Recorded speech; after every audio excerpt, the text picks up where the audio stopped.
And welcome to Martinsville Speedway, where today more than 85,000 will witness the eighth stop of the Winston Cup season. Little Martinsville, Virginia, located just above the Virginia-North Carolina border, not too far from Appomattox, where General Lee and the South surrendered, ending the Civil War. Today we'll have another war, but this time no surrender. As NASCAR's biggest stars battle it out on Winston Cup's shortest track, it's like having a heavyweight championship fight in a phone booth. Old school racing on NASCAR's oldest track. And while Virginia is for lovers, if you love racing, you're going to love today's Virginia 500 right here on Fox. Hi, I'm Chris Myers, and welcome to our mobile studio. We call it the Hollywood Hotel, just above the backstretch here at Martinsville Speedway. And today, there is vacancy at the Hollywood Hotel. Rusty Wallace will check in with us in just a couple of minutes. A couple of drivers, meanwhile, atop the point standings. Dale Jarrett and Jeff Gordon turning the points race into their own little personal one-on-one battle. Today, Jeff Gordon starts up front. After winning his third pole of the year, Gordon is second in points. He's won in Martinsville 3 times. Meanwhile, Dale Jarrett has never finished better than third in Martinsville, made his first career Winston Cup start at this track. And the points leader starts with what he hopes will be a lucky 13th today in the 99 car. Jeff Burton, he enters 35th in points. He'll start third, his best qualifying effort of the season. All right, other than DeVito and Travolta, we'll see who can get Shorty. 43 cars start this track on this just slightly more really than a half-mile long. It's the shortest track on the Winston Cup circuit, as we mentioned. So the last place car will start the race more than half a lap down. And I am a NASCAR nirvana, surrounded by expertise when it comes to racing. But this is not a civil war. This is not, no. This is a family feud. Oh, family. It divides brother against crew chief against driver sometimes. Jeff Hammond and Darrell Waltrip, and you on the record with 8 poles. Dysfunctional, I might add.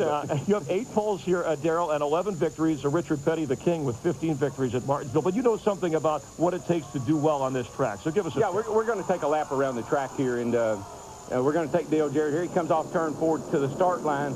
Down into turn 1, got a new patch right there that's upsetting the cars a little bit, but look how close you get curb you got to stay. Right around the bottom, right next to that curb. Get a little twitchy off the 2 there sometimes. This is the right way to do it. It comes off the concrete on the asphalt, the car will wiggle with you a little bit. Don't drive into the corner too hard, use too much brake.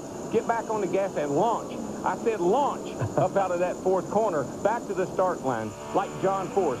And here's the way you do it in car. Looking into that corner right, get that left wheel, you want to rub the Goodyear right off of that tire. But don't get up on the curb. Straight down that back, and that's how it looks from in the car. Now, we're talking about brakes, Darrell. Keep talking about brakes. Normally, this is what the guys run at all the tracks. Atlanta, Charlotte, Rockingham. What's that, a brake pad? That's a brake pad right there. This right here is a passenger pad. But, buddy, this right here is a Martinsville pad. 500 laps, 50,000 miles. Big difference. You got to have big brakes here, and you understand that. And you hope that'll last 500 laps. Hope it lasts 500 laps. I need you two to put on your brakes for just a moment here because... Easy, brother. All right, easy. Rusty Wallace leads all active drivers with 6 wins in Martinsville, and today the number 2 Miller Lite car will start second.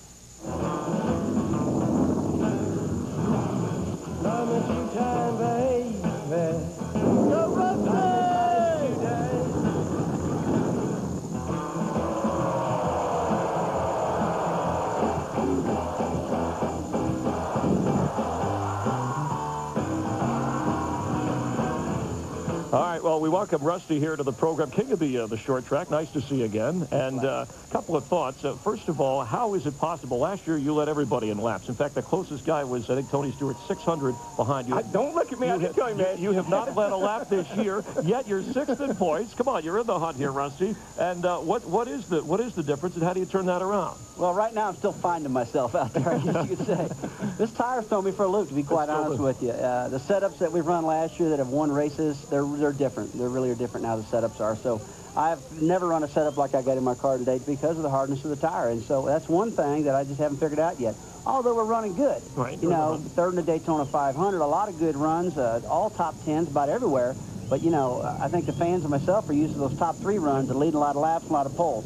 I think those will come, but it's tough right now. I got to ask you, you're 2nd fastest qualifier. You could have been right around here behind Gordon. Why did you pick that pit number 11?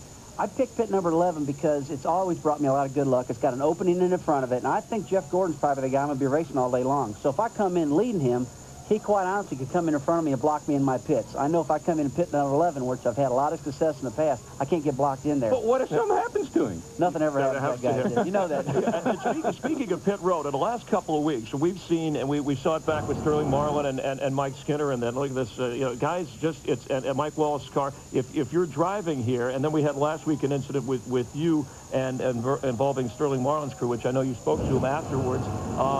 Take us through what went on here, Rusty, and what you're going through as a driver in this. Well, what happened last week at Texas was all my fault. Let me start out by saying that from the beginning. I take the full blame for it. I'm just glad nobody got hurt. But what happened was the 93 car got a lap down early. I made about 6 pit stops throughout the day. Sterling was pitted about 2 cars behind me. I kept zipping in my pits, and we had great pit stops. In fact, the adrenaline was flowing. We made it from 38 to 3rd, and we're sitting there looking like we're going to finish 5th or 6th. And what happened? That particular pit stop, it was the 40 car, the 93, and the 2 car. And when we come down pit road, I saw Sterling peel off, and I immediately gunned it and shot from my pits and had no clue the 93 was behind me. I just hadn't seen him all day long. And you went immediately over and talked to those guys. Well, what happened was when I shot in underneath him to shoot in the pits, he come across the front, which was normal, and I hit the guy. Thank God nobody got hurt. I mean, I was the nervousest guy in the world. And afterwards, I went over and apologized to him because, hey, simply my fault. Do you think today's pit road, with since they've made it wider, is it going to make it better here as far as getting on and off pit road? Well, it's going to make it better. It's going to give everybody a little bit more room. Everybody's going to use it, though. They're going to get more aggressive. They're going to try to stick the nose where maybe it doesn't have room for, but everything's better today with the garages and the pit road and the whole deal. Well, we're not going to grill you anymore for now. I want to talk about, I know you also fly jets. People know you fly your own jet around. He's jealous because he can't fly a jet. Not to answer my question. Or he can't afford one. Got a helicopter, got a jet. You flew an F-16. Talk about it. I know the viewers. Let me tell you, this guy's a very conservative dude. You know? He saved all his money? I'm not afraid to go in debt, all right?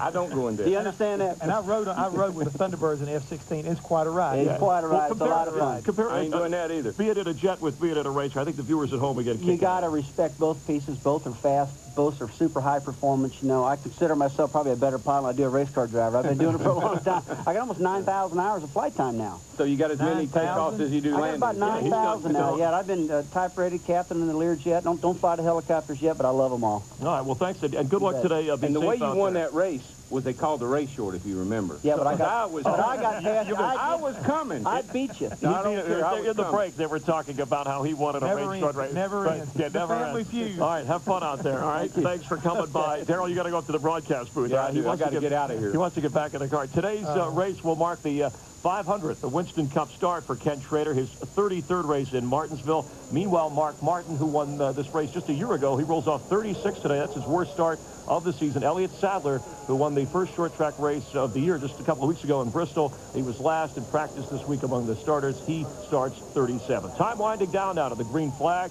but who are the fan favorites as we get ready to go? The winner of the race is going to be Ward Burton. Steve Park. Rusty Earnhardt. Who do you think's going to win the race? You know, my man. That's who's going to win the race. Yeah. Oh, look. Darren Mayfield. Winner of today's race is Martinsville, Bill Jarrett. Yeah. And Fox welcomes you back to Martinsville, and with all the bumping we expect today, the only thing shorter than today's track could be the tempers of the drivers today. And if you're looking for super speeds, you're not going to find it here. Cars on this track will go only about 90 miles per hour. And for those of you still not getting FX because your cable company doesn't carry it, time running out. In May and June, these 3 Winston Cup races will be broadcast on FX. If you don't want to miss any of the action, call 1-800-FX-FX-FX1. That's 1-800-FX-FX-FX1. Tell them I want my NASCAR and I want my FX. And MBNA is proud to present last week's winner, Dale Jarrett, delivered in Texas. He's the only driver to win 2 races this year, having won at the Darlington as well as at the Texas Motor Speedway. Now, he's been successful with new cars, and Dale Jarrett does have a new car that he will be driving in today's race as well. DJ's win keeps him in the Winston Cup points lead for the 3rd straight week. In fact, all 4 car manufacturers are represented in the top 5 as you get a look. And Jeff Gordon's Chevy second on the list. Jeff is standing by with our Dick Bergman. Dick? Jeff Gordon's performance here at Martinsville has been absolutely dazzling. He has won 3 times every race he has started. He has finished 3/4 of them on the lead lap. Today, he starts on the pole. Well, those are all past statistics. They won't help you. What is it going to take to win today? No, you're exactly right. You know, the DuPont Chevrolet's been good. It's been good a lot of places this year, and Martinsville is one of our favorite tracks. So we know what it takes to get to the end, but we also know how hard that is. And you just gotta work hard. Track position, I think it's going to be extremely important. So that pit strategy at the end of this race is going to be interesting. I just hope we're there to do it. Good luck today. To Matt Yoakum. And Dick, driver 8, Dale Earnhardt Jr. needs a break. His best finish in Martinsville, 26, Jr. Starting 10th. Your car looked good in happy hour. How about today? It's all right. You know, it just depends on track position, getting on and off pit road good. Can't make any mistakes here because it's really going to cost you. He's had a lot of bad luck here, even hitting the record last year, hoping for better luck this year. Chris? All right, thanks, Matt. Happy birthday. Today's Matt's birthday. He looks good for 80. Actually, Dick Berggren is his son. I kid those guys in the pits. Let's take a look at the odds here, brought to you by the Las Vegas Hilton Sports and Racebook. Look at Rusty Wallace, the favorite, followed by Dale Jarrett. Now let's check on our experts. I know you've been following along at home. How's Larry McReynolds leading the pack? Darrell Waltrip second. Has not picked a winner yet, but he's been consistent. Hollywood Hammond bringing up the rear at third. Let's go up to the booth for Larry and Darrell's selections today. Then we'll come back down to Jeff. Guys? Well, I'm going to go with the guy with the best odds. He's on the outside pole. He has won here 6 times. I'm going to give Rusty Wallace a shot today, DW. You do that every week. You play those odds every week. I'm going to go with Ricky Rudd. Now, Ricky won here in 98. I like his crew chief, Fatback. You got a crew chief named Fatback, you can win on this rough little bull ring right here. So that's my pick. What are you going to do, Hammond? I'll tell you exactly what I'm going to do. You guys keep taking all the sure bets. I mean, I always want to take the guys that are just real comfortable. I'm going to pick my old buddy Bobby Hamilton. He's starting there in 9th place. He likes this racetrack. He's won here twice. Today could be the day. Darrell talking about Fatback. I've heard the term fathead used around here a little bit. And you may have noticed that the ribbons that Jeff and I are wearing, the guys up in the booth, it's to support autism awareness. April is Autism Awareness Month, and now is a good time to help support autism research. We thank you for that. Jeff, real quick, Stacy Compton starts 22nd. He's a guy who paid a high price to follow his passion. He really did. Back in 1996, Chris, he actually mortgaged his house to be able to come here and qualify for his first time at Martinsville. He qualified 9th, and that got him into the Craftsman Truck Race. And today, he's running here at Martinsville again in a Winston Cup ride. We're getting closer to the race. For Jeff Hammond, I'm Chris Myers. We'll be watching along with you. Enjoy our Race Odyssey. The 2001 Race Odyssey takes us to Martinsville. And on this short track, our guys are making a quick pass. I'm the host guy who does the pre-race show. You've seen me. Yeah, I watch Fox all the time, but you just don't look familiar to me. Swing and a miss. Anyway, Mark Martin, as in Martinsville, is the defending champ. However, Rusty Wallace is the short track king, and DJ's been answering the call all year long. Is that your phone? Whose phone is ringing here? Hello? Jeff? Jeff Hammond? Gosh, will you quit harassing me? Quit calling. I'm Poor trying to work Jeff. here, you know? Looking good, Sparky. Sparky the Clown. How you doing, Fruitcake? Don't worry, guys. The local folks will show you some Southern hospitality. Oh, please tell Myers to do his makeup somewhere besides here in Martinsville. We don't need that here. It's the Martin Short Race, Martinsville, with a little short track thrill. Next on Fox. Yeah, whoever you are, that's nice. Yeah, nice to see you, too.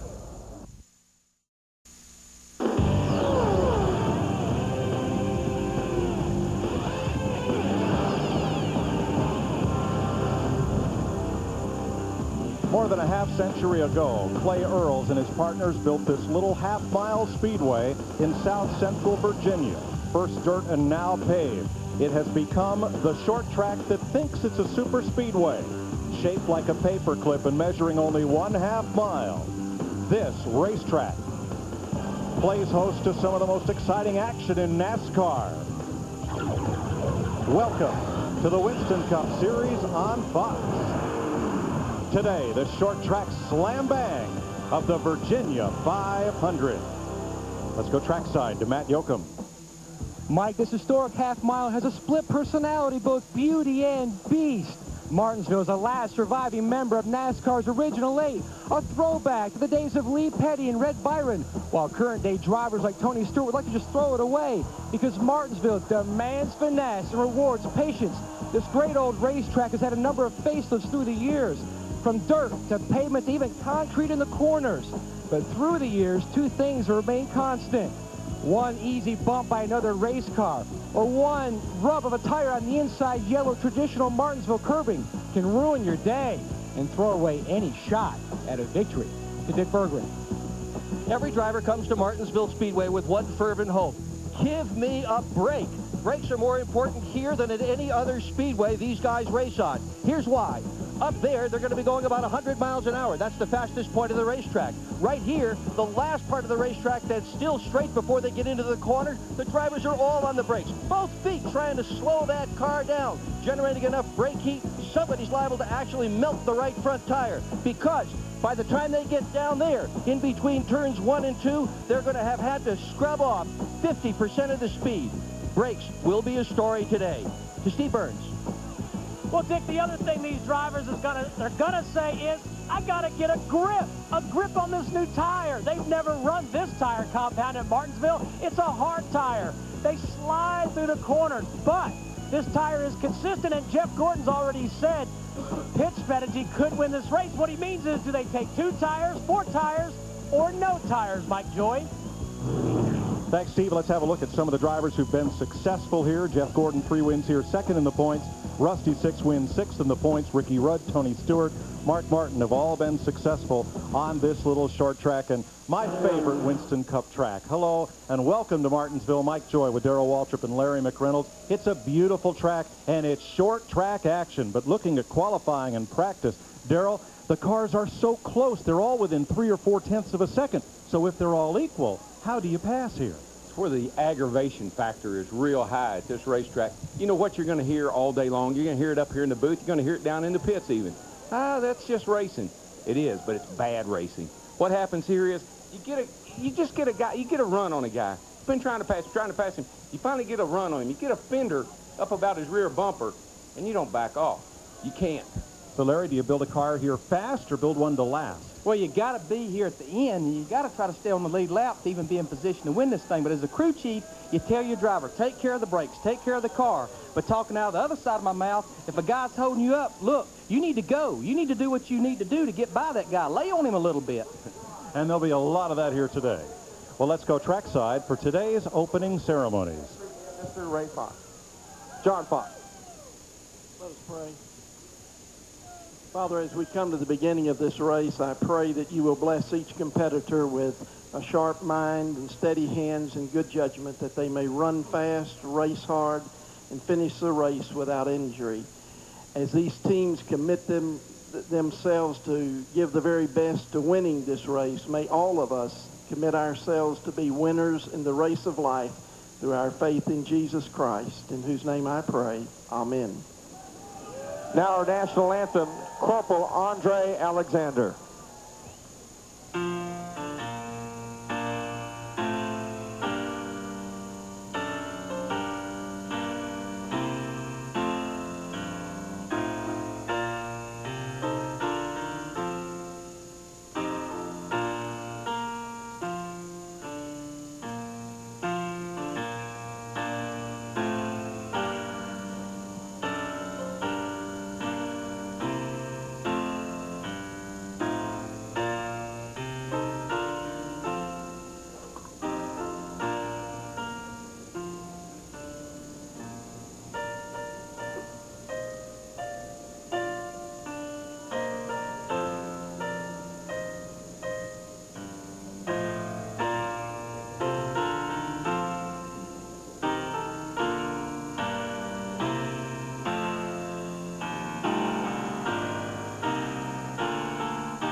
Now for the command to start engines, the Grand Marshal for the Virginia 500, Junie Dunleavy.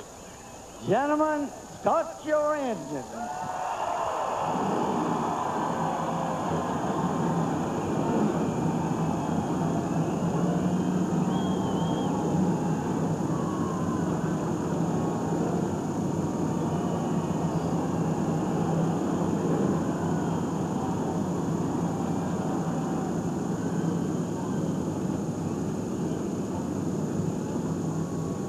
The F-18s from Beaufort Air Station doing the flyover. The engines are fired, and 43 cars are about to do battle, and I mean battle, here on the shortest track in Winston Cup racing. Tighten your belts, get a grip, and get set to go racing at Martinsville.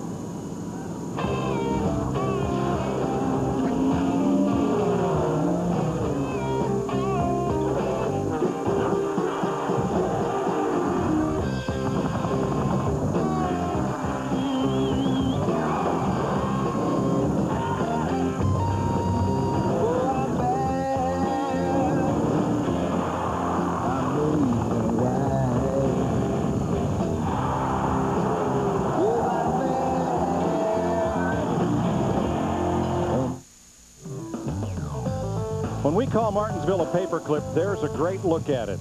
Long drag strip straightaways, tight turns. Gonna have some weather today, and unlike any we've had this season. Drivers and crew chief will be looking at that one. Hot day. Hot on the drivers, hot on equipment. Track temperature, 2 different track temperatures. The straightaways being asphalt, 109 degrees. Concrete corners, 104 degrees. That's where the cars are going to be trying to grip the racetrack. Right here is where it makes the transition from asphalt to concrete. Both sets of corners here, concrete. Budweiser, official beer of NASCAR, proud sponsor of the Bud Pole Award, given to the fastest qualifier at each Winston Cup race. Today's Bud Pole winner, Jeff Gordon. Since 1979, Anheuser-Busch has awarded more than $7 million as title sponsor of NASCAR's Pole Award program. It's his second of the season. Gordon, with 3 wins here, will lead them off. So let's have a look at today's starting grid. Outside the front row, Rusty Wallace has won here 6 times, but hasn't won here since 1996. Hasn't led a lap at all in 2001. I like the guy on the starting third today, Jeff Burton. Got a good starting spot. That's a good qualifying run for those guys. He's over in a good pit spot. Watch him. Ricky Rudd, his most recent win was here 82 races ago. Robert Presley has his best starting spot of the season.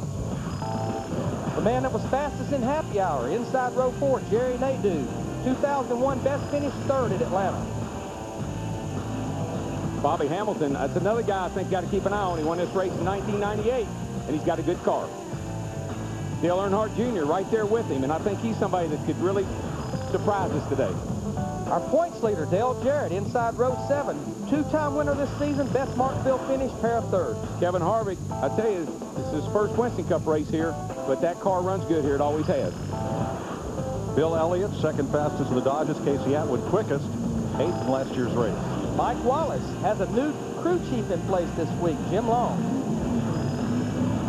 Jimmy Spencer, 7th here last fall, and Stacy Compton back where his Winston Cup career started. Bobby Labonte outside row 12. Best Martinsville finish is 8th, 3 times. Kind of like Benson here, guys. He's good on long runs. He showed that last week. Watch him today. Buckshot Jones there with Kenny Wallace back at row 14. There's another guy that's real good in the long run as well. It's Steve Parks. I think Parks going to be a contender. 500th career start and 33rd race here for Kenny Schrader. Kyle Petty in the show, and Dave Blaney. Mark Martin outside row 18. His last win come here 1 year ago and has not won a race since. Elliott Sadler, winner at Bristol. Best finish in 4 Martinsville races, 25th. Terry Labonte is making his 46th start here today. The best he's ever done, 2nd. Kurt Busch, 4th last week with a new sponsor on that car, and Kevin LePage back again for Morgan McClure. Ron Hornaday Jr. rounds out the 43-car field. 500 laps today, $3 million at stake. And we're getting ready to go racing.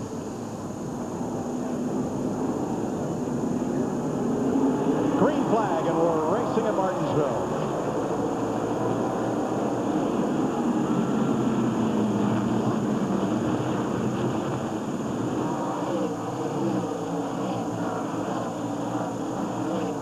may win the drag race here.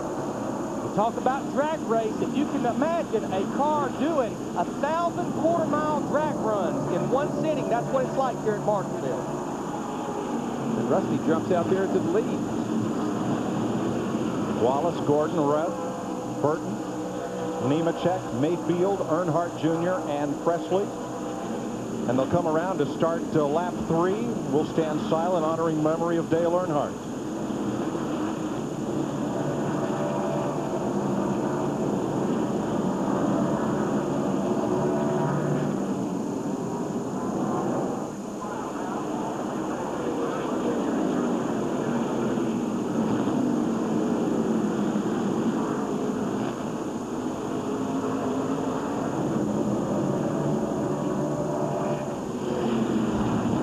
Mike, a lot of times on the start of these races, you can really make a lot of moves past a lot of cars on the outside, believe it or not. Everybody fights so hard to get to the inside, it bottlenecks up, and you can go around a lot of cars on the outside. Rusty got by the 24 car on the start. That outside's there for you in the start. Ricky Rudd just got hung on the outside and surrendered third place to Jeff Burton and lost fourth to Nemechek. Well, it doesn't last long. It's while everybody's trying to get down. They keep fighting to get to the inside, and it'll let the outside be open for a lap or two. Now Earnhardt Jr. takes to the outside on Mayfield. I believe with the tire combination we got here and the track being pretty slick down in the bottom groove, that you're going to see some guys make some good moves on the outside. Battle of the Beers off turn 2. Talk about the outside. Bobby Hamilton in the 55 car started in 9th. He's been working the upper groove ever since they started the race. But just believe what I'm trying to tell you. The guy that wins this race won't be running up on the outside. You can make some good passes there right now because the cars are all bottlenecked up. Right here, though, when he needed to go to the bottom of the racetrack, he did and got underneath Ricky Rudd in that Texaco car. Well, we got a bunch of cars down here in turn 1 and 2 that got all bunched up. Everybody manages to get away. Darrell, that looked like it started 20 cars ahead of that pack when Bill Elliott got sideways and had to catch his car. It did. Mark Martin was the big loser in that deal. Here's Mark right here. There's Elliott, top left of your screen. He got sideways and everything accordion behind him. All these cars just checking up, and Mark's caught in the middle there, and he just slid back about 10 spots. Things happen so quickly here, the spotter can hardly get the words out of his mouth, and you're in trouble. See a lot of damage on the left front. That's okay here at Martinsville. You got to keep that coolant intact, though, where the air goes through the radiator. That's the thing you want to keep clear, Matt Yoakum. There, I talked to Bob Jeffrey, who's Dale Jarrett's spotter this morning on his way up to on top of the press box. He told me that this place takes 2 batteries where normally most racetrack spotters will only use 1 because they talk so much to drivers working them through traffic. They go through so much battery juice, they've always got to take a spare with them. Yeah, folks, if you think we talk a lot up here, you should hear those spotters. Now, he is talking about batteries for his radio. Sometimes I think one of them's for the radio, one of them's for the spotter himself. He plugs himself into it. Because they can get excited.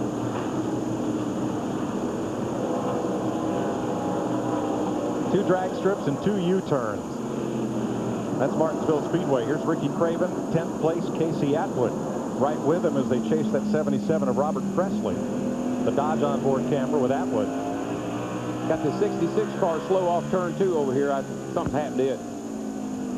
There's Todd Bodine limping. Caught up on the outside and cannot get to pit road. The entrance to pit road is right here in turn 3. There it is right there. So he's going to have to go all the way back around again to try to get to pit road. Yeah, the front stretch is bordered by concrete on both sides. There's nowhere to go. Now he's down to the inside. One thing I'll be really interested in today, there was a lot of 650 gears being talked about being used today, and I think that's a gear that's going to give problems. Matt, what's wrong with Todd? Todd Bodine is going to try to take that car back to the garage. They're not exactly sure. They think there's something in the transmission or something with the rear gear is gone amiss. A tough break for Todd Bodine. 650 gear is a new gear. I don't think we've ever run it here before, and I think a lot of guys are going to have trouble with that gear. Ricky Rudd completes the pass, getting back by Bobby Hamilton, who had passed him earlier. Well, as soon as the tire push, they start the tires here so low, like 20 pounds on the right side and 10 pounds on the left side. It takes 7, 8, 10 laps for that to come up to where the car's got some good traction. Yeah, recommended air is 14 in the left, 24 in the right. These things will build as much as 18 to 20 pounds in the right side and 10 to 13, 14 pounds on the left side. And the fronts will even grow more because heat's what makes the pressure go up, and you have so much brake heat here. So Ricky Rudd is back up to 5th, trailing Rusty Wallace, Jeff Gordon, Jeff Burton, Joe Nemechek. We'll be back to Martinsville after this.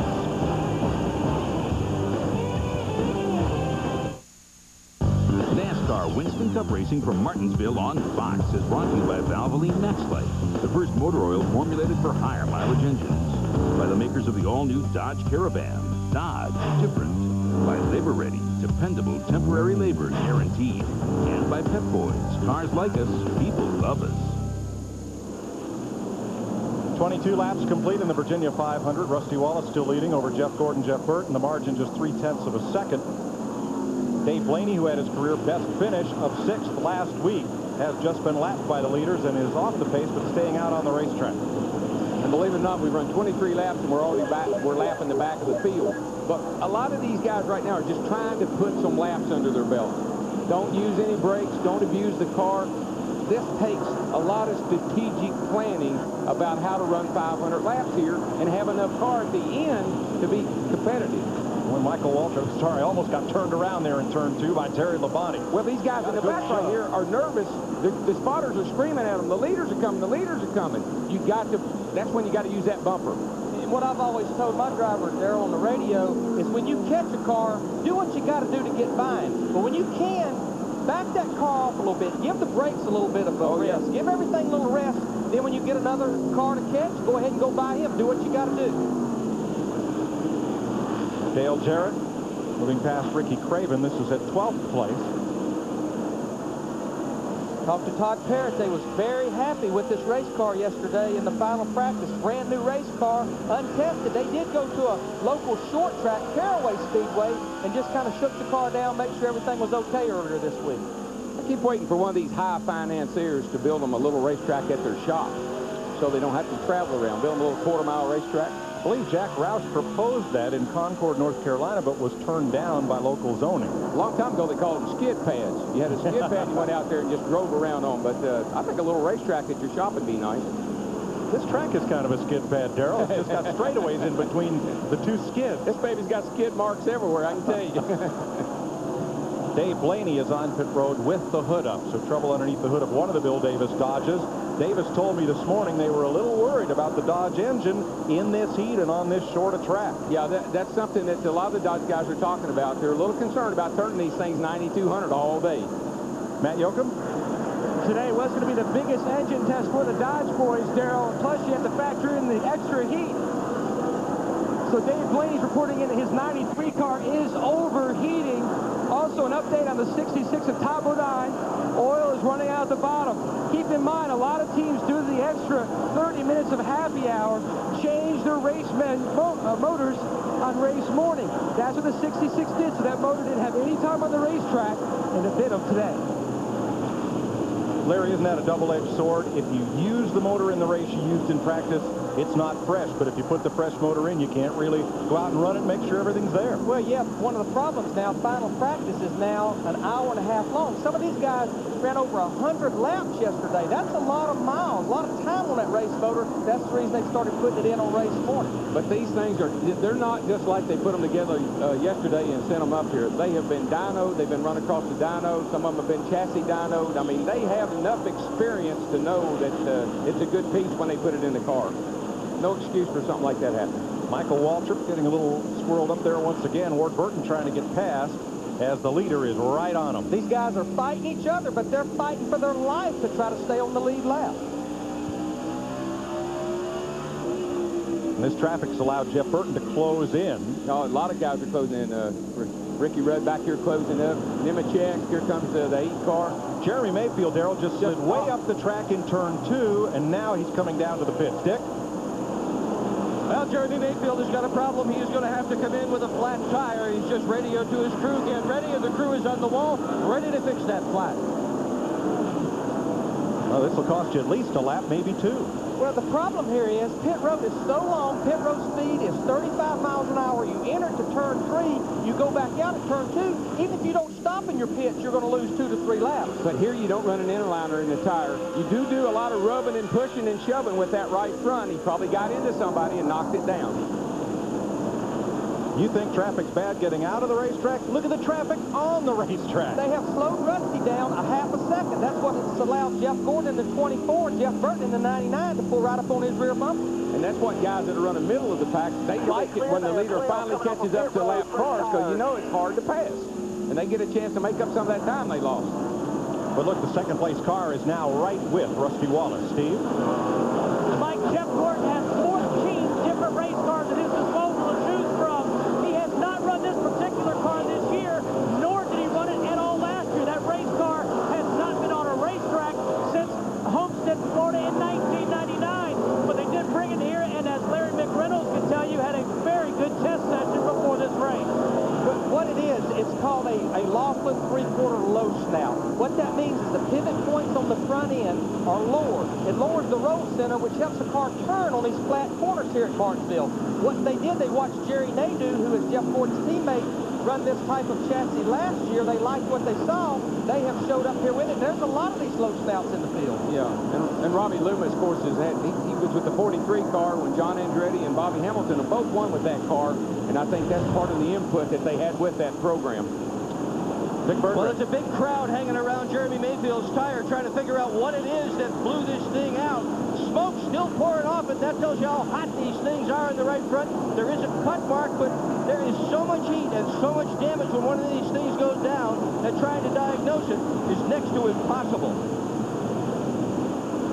The tire's junk. Mayfield's back out on track, but he has We got trouble. a spin in turn 3 and 4. Andy Houston. And that'll bring out the first caution of the day. And a bunch of people are going, oh, thank you, thank you, thank you. Spun out, didn't hurt anything, and got a caution.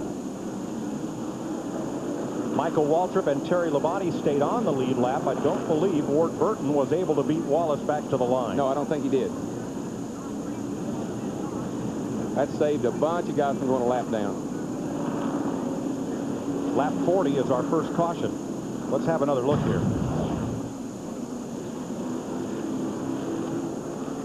He just got around. I think he ran in there and he thought he was going to get into the back of Johnny Benson, and he probably got on the brakes a little too hard and locked him up. All right, 40 laps on these tires. I believe I'm going to stay out. 40 laps, I'm going to stay out. It's a good time to find out if am I going to be able to do this or not. So we'll be back and find out which of the leaders stay on the racetrack and which pit when we come back to Martinsville on Fox.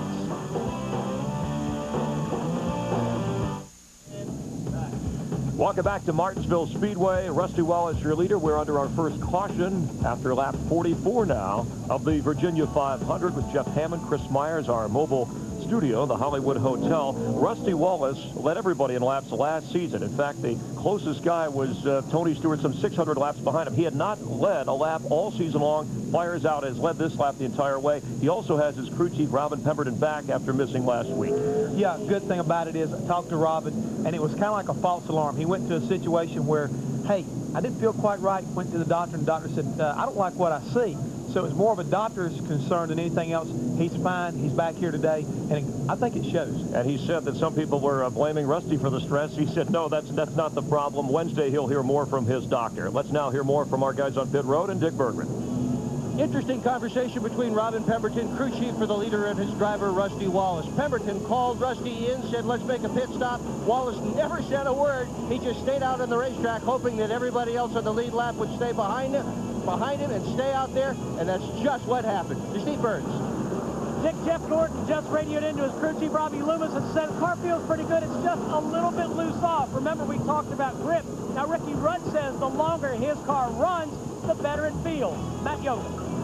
And Steve Dale Jarrett currently running in 11th, reported into his crew chief, Todd Parrott. His car a little bit loose.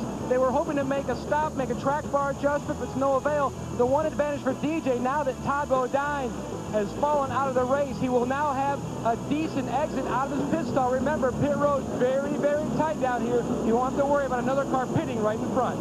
Mike? at 13 cars towards the tail end of the lead lap, did take occasion to pit under this caution. Yeah, you know, that could pay off if it goes green. Now, those guys were praying for a caution before this happened. Now they're praying there won't be one. Well, if we got a 20 or 30 lap run where Rusty and those guys had 60 or 70 laps on their tires, that strategy would pay off. Also, the top 22 cars, all the way back to Kenny Wallace in the 27 stayed out. This ought to be an interesting restart. He's got the teammates on the front row here. I don't know if Rusty's going to be courteous to his teammate or not. Probably not. Green flag, and will Wallace allow Mayfield to get back on the lead lap? It gives him plenty of room, Darrell. Nope. Not there. Not going to happen. Rusty's pretty much one of those guys, if you can do it, I'll let you, but if you can't, I'm not going to let you. And this is a racetrack. It's hard to let anybody do anything, because if he lets somebody get in front of him and hold him up, he's got all these other guys breathing down his neck. And not only that, but then you got to use your brakes more because you got somebody in front of you. So, no, you don't want anybody in front of you here. Jeff Gordon also clears the lapped car of Mayfield. Then it's Burton and Rudd coming up the outside, 3 wide behind them into the corner, and Ward Burton had to just about stop and then boot Andy Houston's car in the butt. Yeah, he wasn't real happy with Andy Houston. Ward's a lap down, I think, and he just didn't appreciate that move, I don't think, and he let him know about it. And he continues to let him know about it. That's root and gouge. That's how you send each other a message on this racetrack. That was not nice, and I don't appreciate it. Here's another look. Here's a look at it. See Houston 3 wide there. And he just goes down and does a slide job, as they say, right into front of Ward. And Ward says, boy, what are you thinking? Give him a little drive-in service. Now, Ward had just been lapped prior to the caution coming out, so that pinned him 1 lap down. Second and third place battle here. Jeff Burton gets a nose under Gordon. Burton's got a pretty good-looking car, and especially being on, 40-lap tires, 50-lap tires now. Ricky Rudd, he wants to stay with Jeff Burton in the 99. If he opens that door all the way, he can go right through there with him. Boy, Rudd's car really looks good. It comes up off the corner nice and straight. He's backing the gas hard. His car really looks good. Texaco Haviland on board, watching Burton get a little bit squirrely there.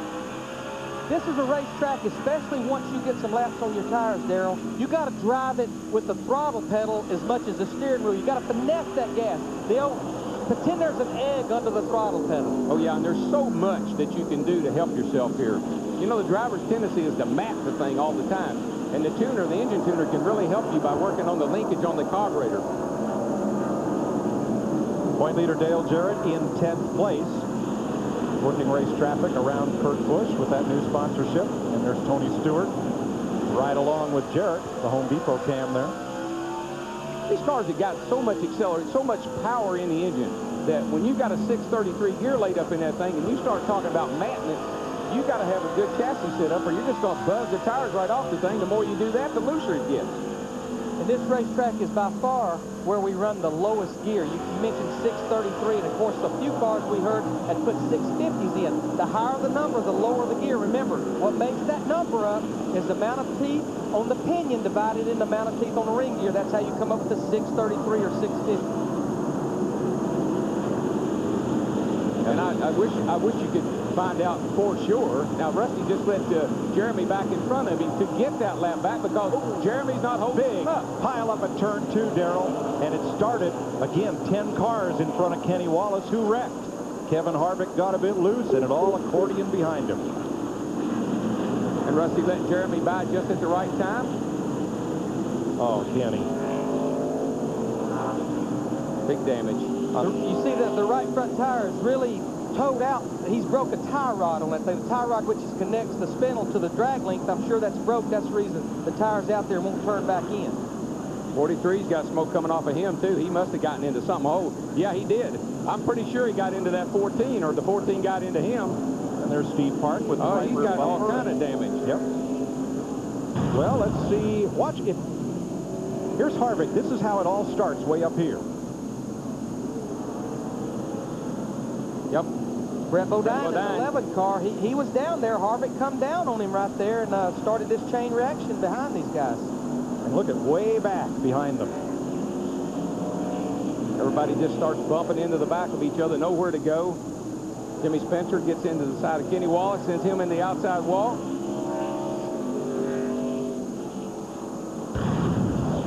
And the leaders are on pit road. Let's give a listen.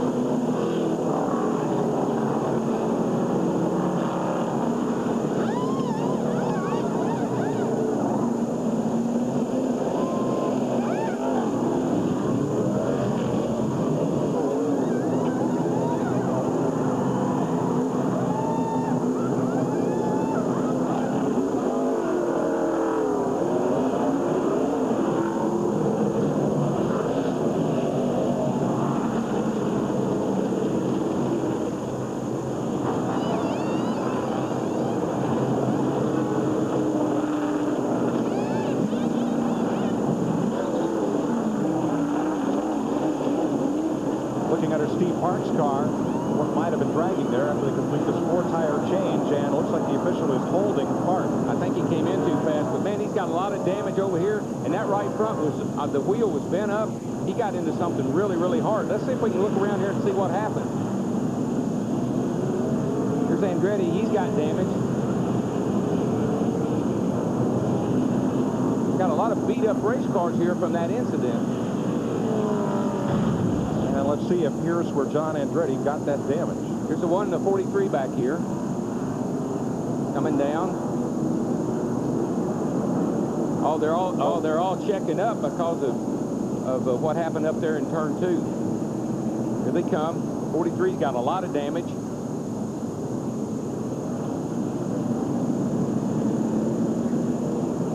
Now Andretti is pretty well convinced that that was all Ron Hornaday's fault, and kind of let him know about it. So that little skirmish cost us quite a bit of damage on several race cars. Let's go to Matt.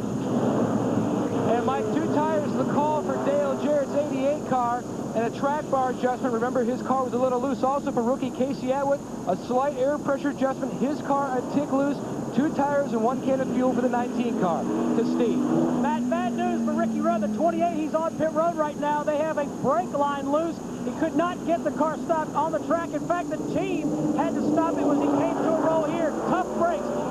No pun intended for Ricky Rudd. Let's go to Dick Berggren.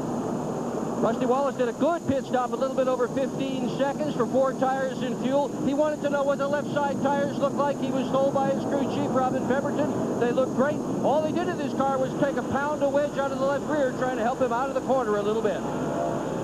Second caution flag is cleaned up. We're set to go back to green. Sadler and Houston will try to get a lap back from the new race leader, who is Matt Kenseth. Matt Kenseth, 17 car. He has not pitted on either one of these cautions. He has elected to stay out.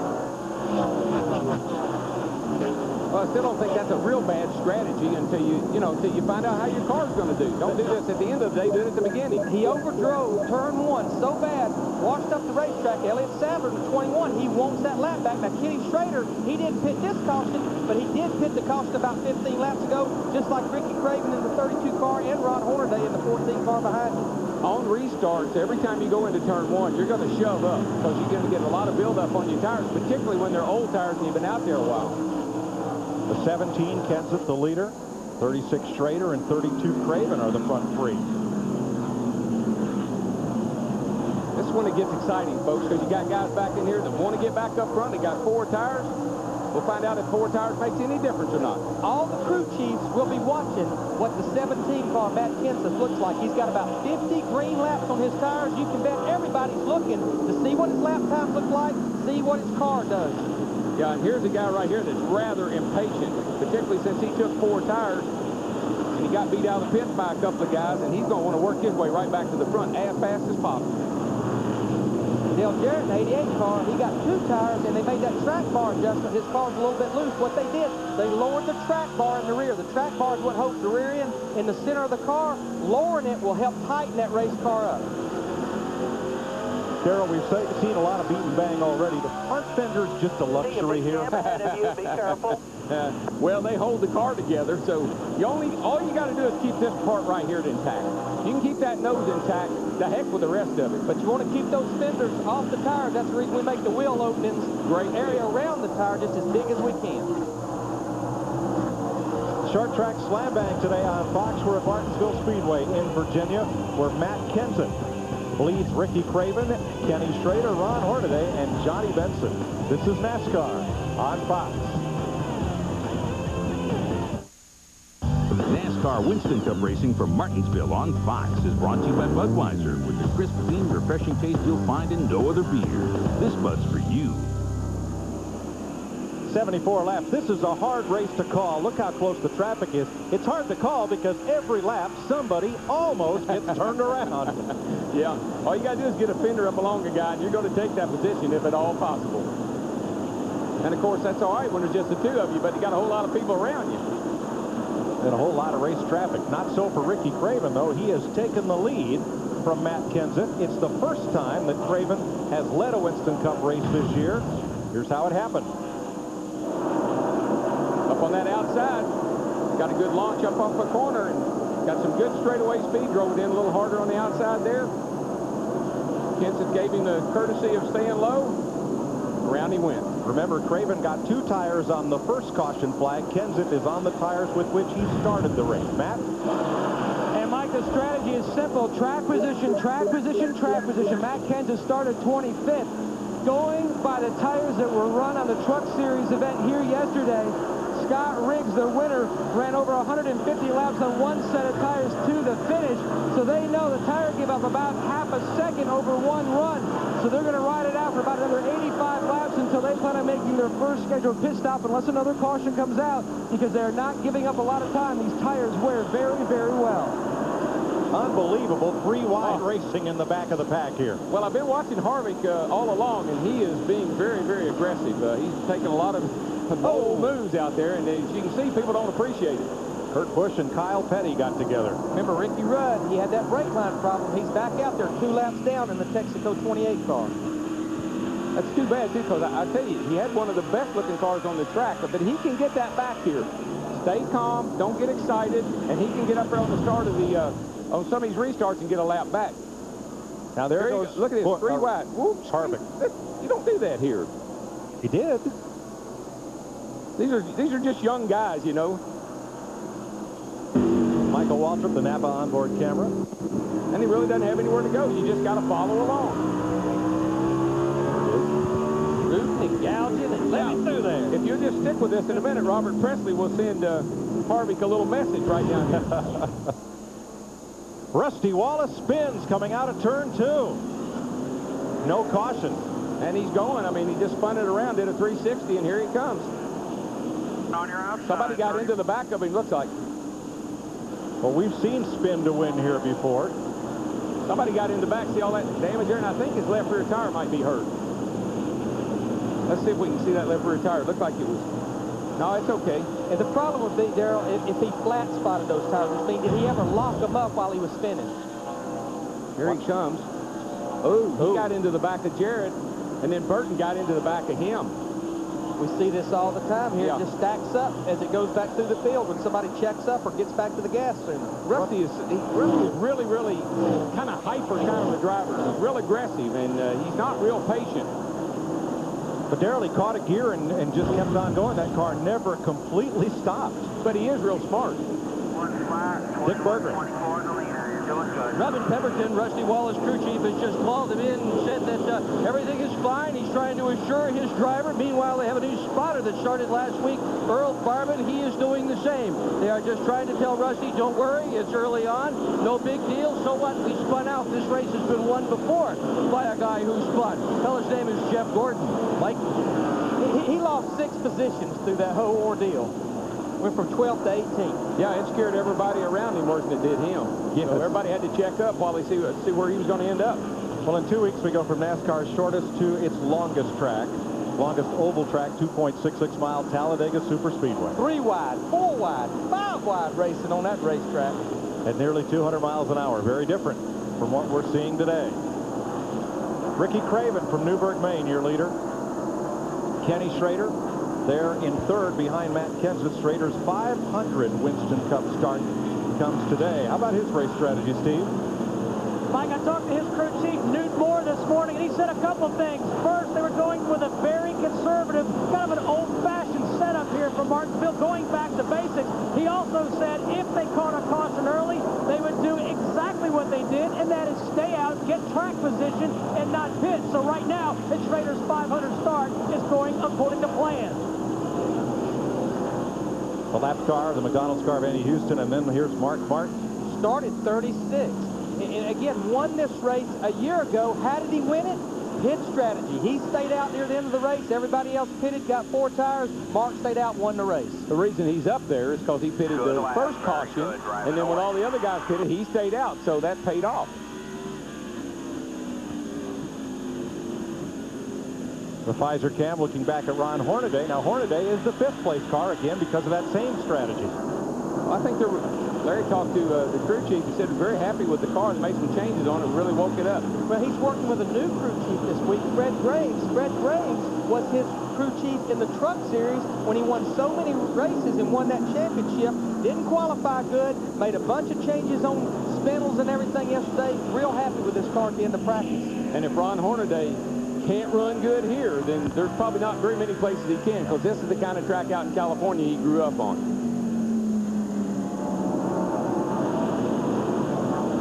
Dale Jarrett working his way up through. All clear. Battling there with Casey Atwood and Stacy Compton. Now looking back at Jeff Burton, who has moved inside Compton for 10th place.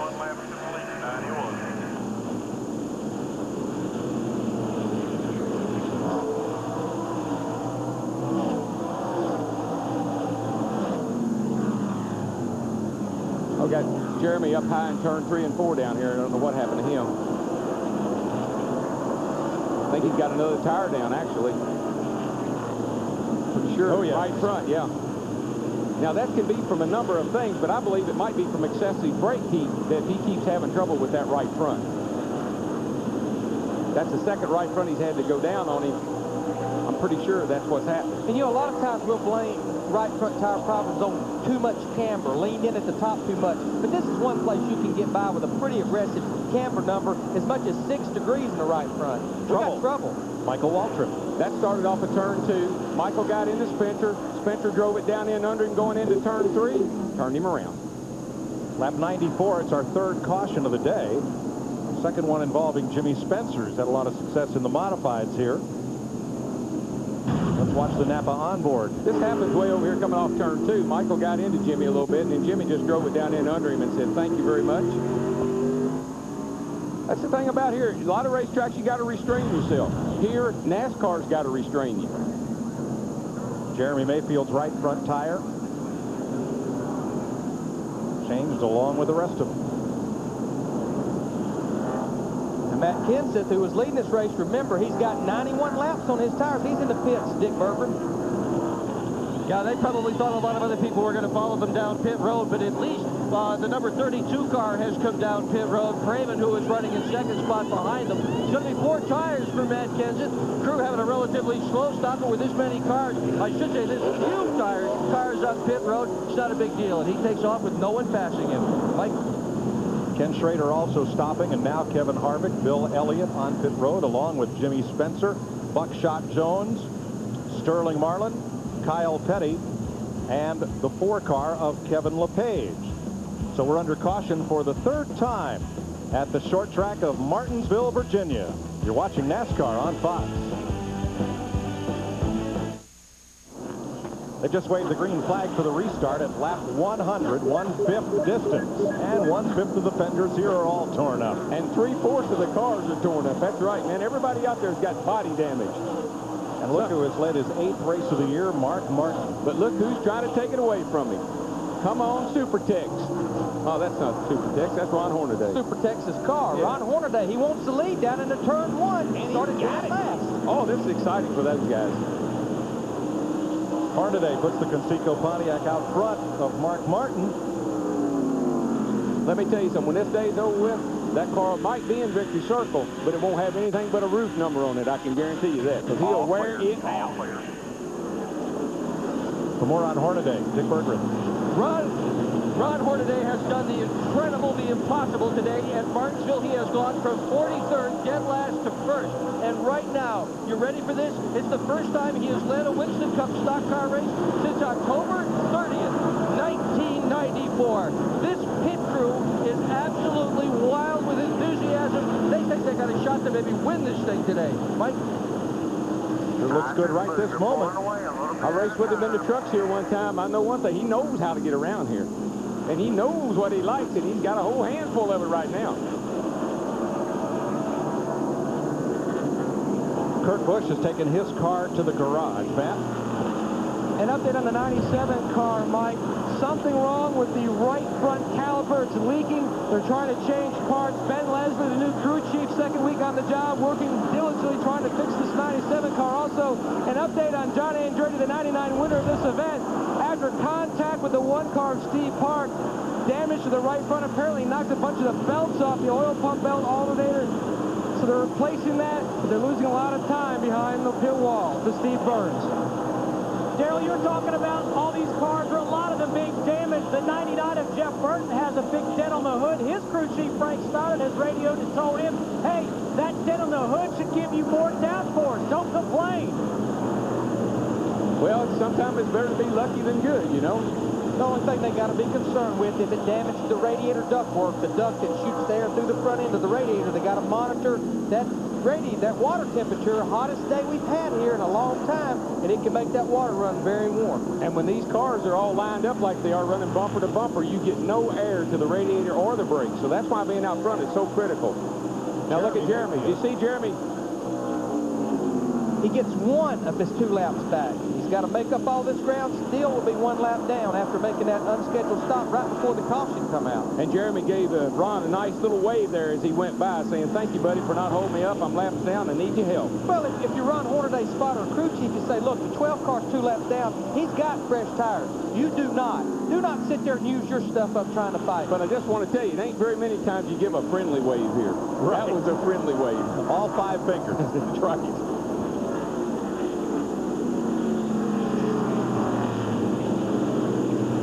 Let's see if Mayfield on Fox tracks here is able to get away from Hornaday. I'd say he probably is, because he's got fresher tires. Should be a good bit faster. That's where it should show up, right there in the mid-corner speed. You can see as he's opened up a huge gap there between Ron and himself. So he's got a lot of fresher tires on the car, and the car really looks good. I don't know. Looks better than it did when he started this race. Here comes the cat right back here that looks good, too. He hit the afterburner on that pass. Jeff Gordon dive-bombed Mark Martin going into turn 3. Takes over second spot. And that all happened because of what he did in turn 2. He launched out of turn 2, got a great run, and you're able to make that pass. Jeff Burton trying it on rookie Casey Atwood. And when a guy gets there on the inside of you like that, the best thing you do is let him go, because all you're doing is slowing both of you down. That's for 7th place. The 21, Elliott Sadler, is a lap down.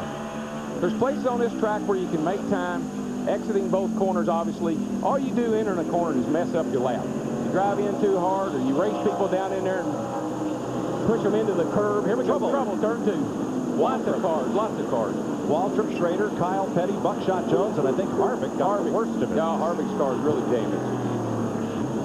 4th caution of the day at lap 112. He has busted the radiator here. They'll have a lot of work to do here. You see the water running out of it. You see the steam. The biggest thing they'll have to do there is get all the sheet metal cut away and replace that radiator. I think Waltrip was the first car to go around, but not sure who he might have had help from.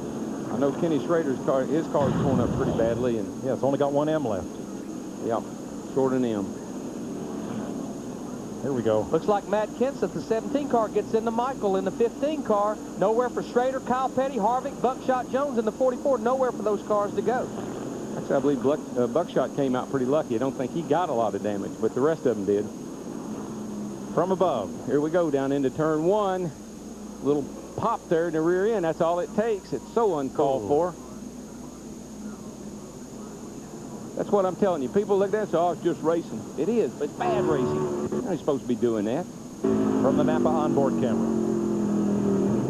Sterling Marlin in the 40 car just getting by. Oh, Buckshot. He got into something pretty hard. Thought he got out of there pretty lucky, but he didn't. Ron Hornaday gets his service, and he's gone. Matt?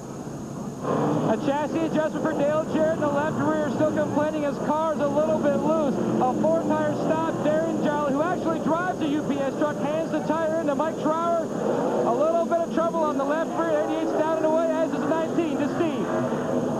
Jeff Gordon getting 4 tires, a slight air pressure adjustment. 99 also gets 4 tires and a track bar adjustment. Rusty Wallace only took 2 tires on that stop now, and that's how he got out ahead of those guys. I asked him about his pit selection. I wasn't real happy. I wouldn't have been with pit number 11. I think before the day's over with, he's going to not be happy with it either. Kevin Harvick, meanwhile, has taken his car to the garage with heavy front-end damage. Look, here's pit number 11 right here. He likes that because it's in a straight line. He's got an opening right here, so he thinks that's the place to be. But quite frankly, he's got to come out of his pit and come around this pit lane here, around this turn. Here's Gordon way down here in pit number 1. He just shoots straight out. Rusty could have been right there. Yeah, what you got to remember, here's the line right here that determines who beats who out. Gordon just has to move about 10 feet, and he's beat everybody out. I questioned him in the pre-race show about that, and he said, just watch me and see how I do. Dick? Hornaday just pitted out of the lead, took 4 tires. That's the first time the left side tires has been changed so far today. Fred Graves, his crew chief, starts today with Hornaday in this series. Right. Rusty's pit stall is like having a parking place right below the tower here. You get in real easy, but getting out, not so good. We'll be right back to Martinsville. NASCAR Winston Cup Racing from Martinsville on Fox is brought to you by UPS, the official delivery company of NASCAR. We want to race the truck. People love the truck. Hey, welcome back to Martinsville. Well, Mark Martin leads Terry Labonte. Let's take a look at what's ahead. The Fox Racing family next Saturday with the Busch Series moving to Nashville on FX at 12:30 Eastern. And then after that, Easter weekend off for Winston Cup Racing, Talladega. Jeff Gordon winning this race last year, the pre-race show at 12:30 Eastern. You'll see it on Fox. What we've seen so far, Jeff Hammond, is we're under caution for the 4th time today. You know, last year at this track, 17 cautions set a race record. It just seems like the slightest move and you're bumping into somebody. And every car, there's more body work on these cars than Michael Jackson. We were talking to some guys in the garage earlier today, and they said, I can't believe we're going to take these beautiful machines out here and just basically beat them all to pieces. But this is a slugfest. This is a bull ring. You're going to have this kind of damage. The guys are going to root and gouge because this competition is so equal. The one thing I'm really kind of noticing right now is Goodyear has got a tire that is really fantastic. Got guys that way in the back are still out there, only got like maybe 80, 90 laps on these tires, and they're still staying on the racetrack. I can't believe this. We saw some of the damage. Speaking of bad bodies, let's go. I kid because I care. Let's get back down to Dick Berggren on pit road. Dick?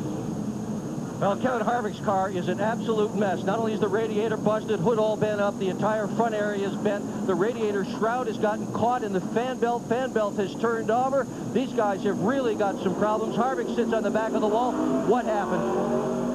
Well, unfortunately, I think we got caught up in the middle of a mess. A whole lot of guys that are impatient, and we were just kind of riding around trying to fix our car and stay on the lead lap. But need to go to passing 101, I think. Instead of running into each other, you might want to try and drive around, but there's not a lot of room, so we'll fix it and get back out and gain some points. Welcome to Martinsville. To Steve Burns. Dick, Jeff Gordon said he's happy with that 24 car. They dropped air pressure a little bit in the right rear tire. Jeff Burton says, you know what? It's not a slugfest. It's a circus out here. Let's go to Matt Yoakum. Down here in the Casey Atwood pit, the 19 car took on 4 tires, and fuel also went down 1 pound on both rear tires, complaining his car a little loose. One problem for Atwood, his feet are beginning to burst. They put in an ice pack through the window for him to try to cool his feet off. The other problem, someone threw a Gatorade bottle out the window. The 8 car of Dale Earnhardt Jr. ran over it, splashed Gatorade all over the windshield. All right, thanks, guys. You know, back to Kevin Harvick. He thought he was going to get a break running in the Busch Series and Winston Cup, running just this weekend with no Busch race. And, of course, next weekend he'll get a break with just the Busch racing and no Winston Cup racing at that time. But so far, rough going for Kevin Harvick. Today's aerial coverage being provided by the Monster.com blimp Trump. Monster.com is the world's leading online career resource. Monster.com. Job good, life good. We're watching live racing, the Virginia 500 from Martinsville, Virginia. Mark Martin, your defending champ and your leader at the moment. Don't go away. NASCAR Winston Cup racing from Martinsville on Fox is brought to you by the Home Depot, the official home improvement warehouse of NASCAR. By Viagra. Ask your doctor if Viagra is right for you. By Napa Auto Parts. Napa, we keep America running. And by the makers of the all-new Dodge Caravan. Dodge, different.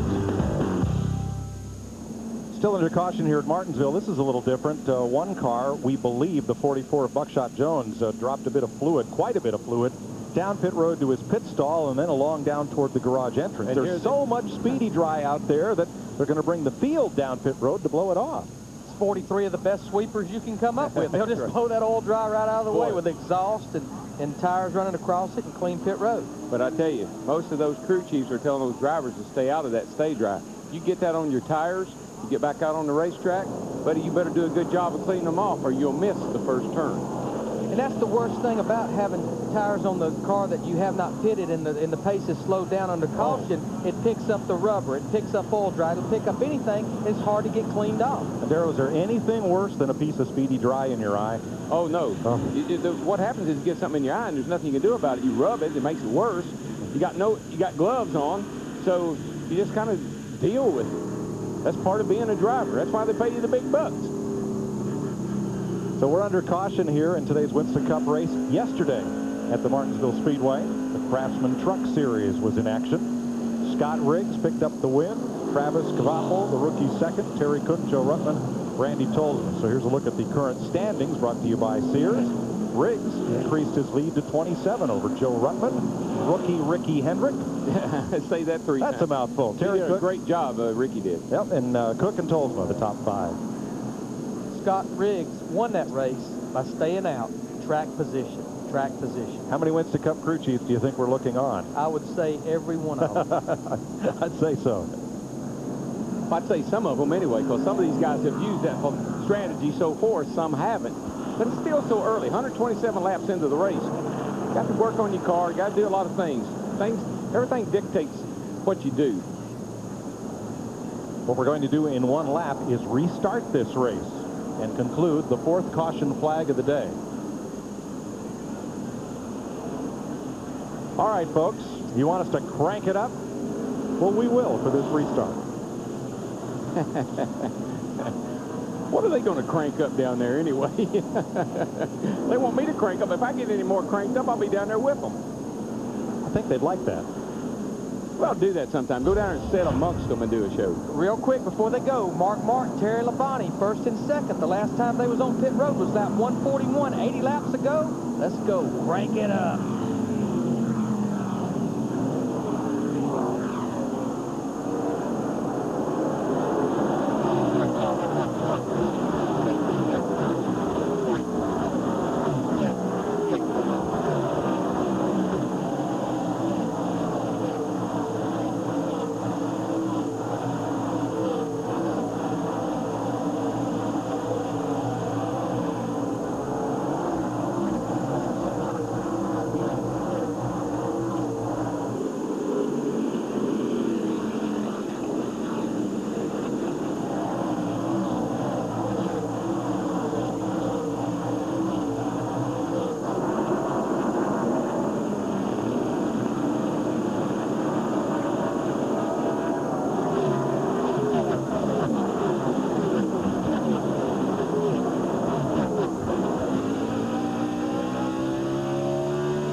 After Bobby Hamilton, now Ricky Craven passes Terry Labonte. And if you've been with us all weekend on Fox Sports Net and FX, I know what you're thinking, that we cranked it up so we could enjoy this load of Martinsville Speedway hot dogs that just arrived here in the booth, and you would have been right. Yeah, we'll get to that later. But that crank it up, I have thrived on that all my life. That's what I love about racing, is the sound of those engines when they're running right. It's a beautiful thing. Bobby Hamilton in the 55 car, he's running in the 2nd position. Now, he was on pit road at lap 58, about 12 or 13 laps after Mark Martin and Terry Labonte. So a little bit fresher tires, not a lot, but enough to get him up into the 2nd position.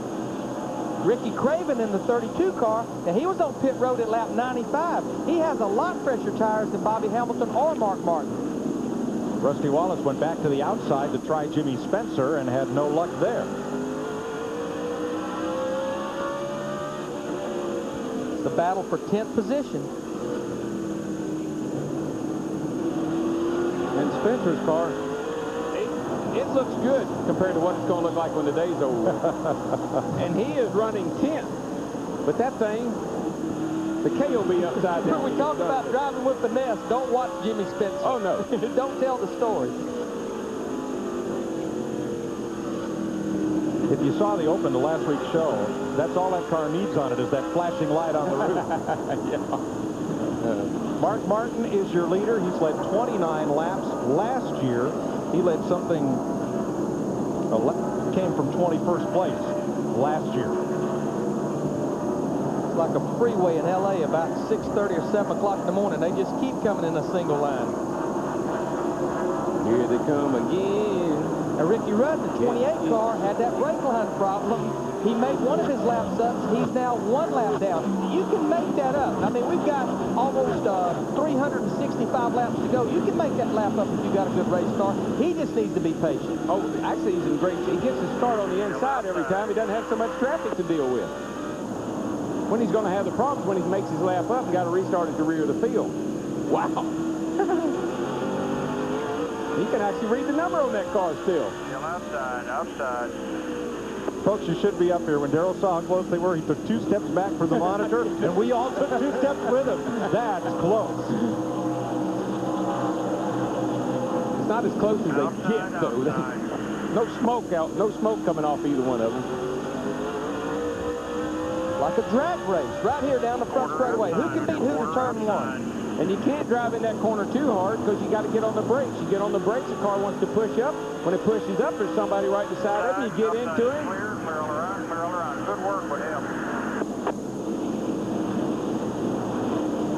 Jeff Gordon and Jeff Burton and Ron Hornaday trying to work their way back up through, but they're back in 13th, 14th, and 15th place behind Rick Mast. Nice run for Mast today. Yeah, had a great qualifying run, and Rick knows how to get around this joint, so doesn't surprise me to see him right there. He just needs to have a real good finish. That team has really struggled. Mast in 12th place in the number 50. But he just got a little tail happy off the corner, and that opened the door for Gordon to stick the nose in there, and there he goes. And here will come Burton and probably Hornaday, too.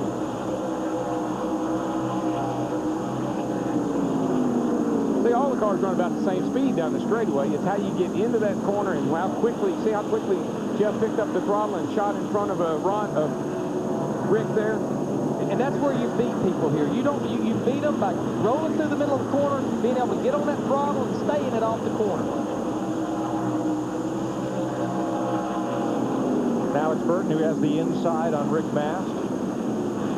I've been pretty impressed with Burton today. I mean, this is as good a run as I've seen him have this year. High, they're high. Now it's Ron Hornaday who's got room inside. Now there's Hornaday up on the curb. He'll be into the side of Rick Mast, and he'll have it sideways, and he'll bump into him, and finesse is not in his dictionary, I don't think. Sterling Marlin racing Ricky Craven for 3rd and takes it going into the corner. Turn 1.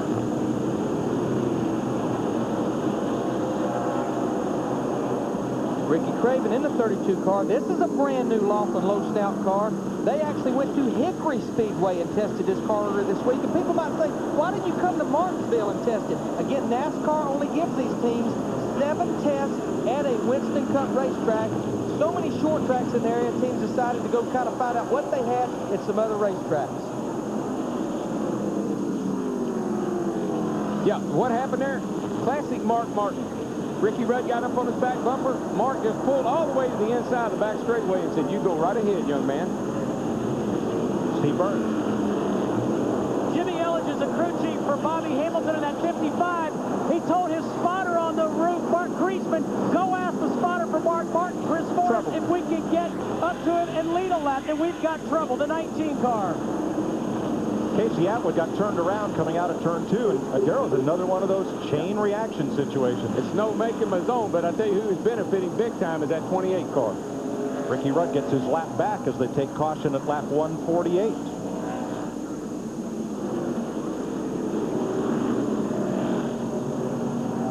I know Ricky is very happy about that caution. But it's going to cost Casey Atwood at least 1 lap. Yeah, I guess he can't get turned around. Maybe he can't get the engine fired back up. No, he's got it going. Here's what happened. Just gets a little nudge here.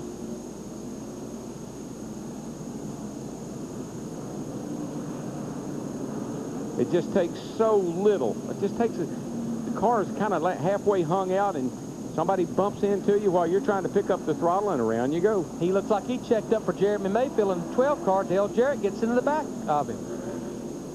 From the UPS cam on board Jarrett. That's exactly what happened. Mark Martin's on pit road. Dick?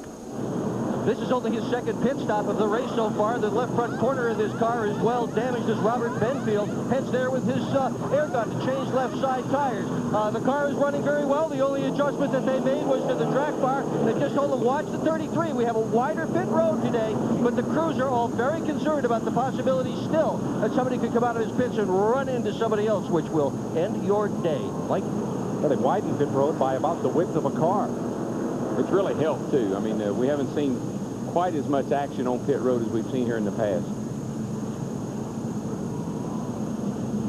Terry Labonte coming through, and there's Rudd. Steve? Ricky Rudd getting right side tires, trying to make those laps he lost up earlier with a brake line bad. 4 tires for the 28 car, no chassis adjustments that we can see.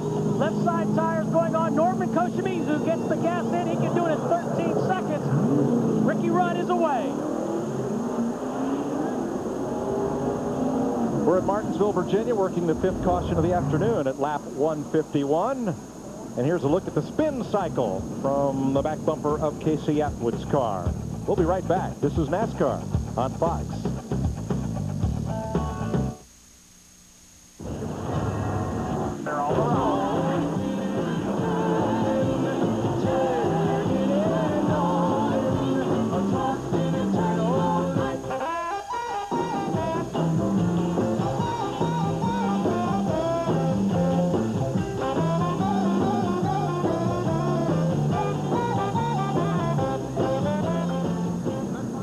All they left out was rooting and gouging. And here's our Elite 8 view. Now we got something to talk about here, folks. Now we got something we can talk about. Yes, the Brady Bunch look.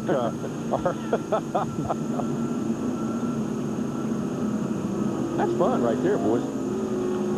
5th caution of the day we're working. Pick one.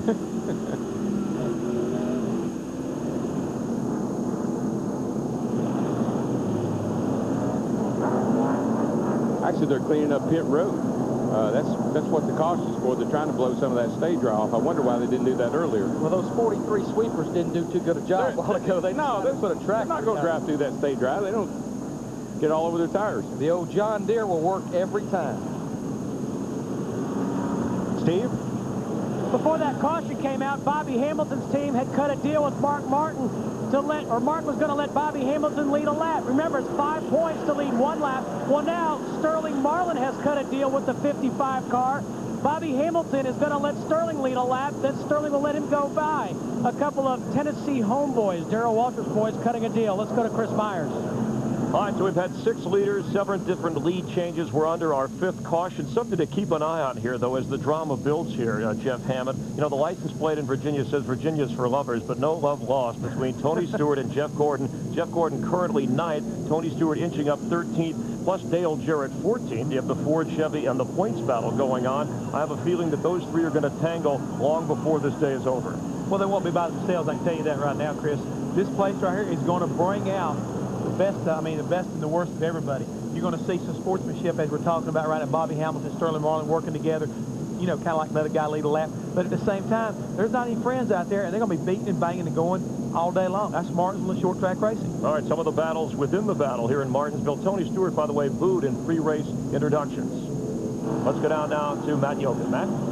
Hey, Chris, self-discipline, the call down here in the 17th pit of Matt Kenseth. They're hoping to pit about lap 255, 100 or so laps from now, because he is off sequence from the other leaders.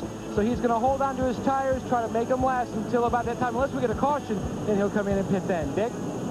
Ricky Craven completing his comeback here. He is having a terrific day. His best prior finish here at Martinsville was 8th. Right now he is running in third spot, having the absolute best day ever. Coming back from serious injuries. A lot of people thought he was all done. He's not done. Steve. Dick, at the top of the show, Daryl and Larry talked about how you had to take care of your car, take care of the equipment. Jerry Nadeau had a great qualifying run, but he may be in trouble. That 25 car, the oil is at 300 degrees and the water is at 260. That's high. That's pretty hot, but that's not uncommon for Martinsville. Like I say, you run so close to each other, you don't get a lot of air through those openings that you see in the front of the car there. And the reason Sterling's in a big hurry, wants to lead the race, like get out of here as fast as he can. He wants to get back to Columbia, Tennessee. It's Mule Day down there, boy. Oh, my goodness. Yeah. That's big. Big, and he probably got some money and wants to spend down there. 157 laps complete. Only once has this race been decided on a last lap pass. Who did it? Anybody looking very proud standing to our right, Larry? The bigger question is, how did he do it? Was in the fall of 1987, folks. DW passed Dale Earnhardt to win on the last lap. How did you do it? Well, it was actually come off of turn 2, running third. And Dale was leading, and he had crowded Terry up into the wall a little bit, and Terry was hot. Terry ran down to turn 3. He was going to get in there and give Earnhardt a nudge. I got into Terry. Terry got into Dale. They both spun. I come around, won the race. We're going to go racing. Green flag at lap 160 with Bobby Hamilton leading Sterling Marlin, Ricky Craven, Matt Kenseth, Bill Elliott, Kevin LePage, Rusty Wallace, Johnny Benson, Jeff Gordon, and Jeff Burton, the top 10.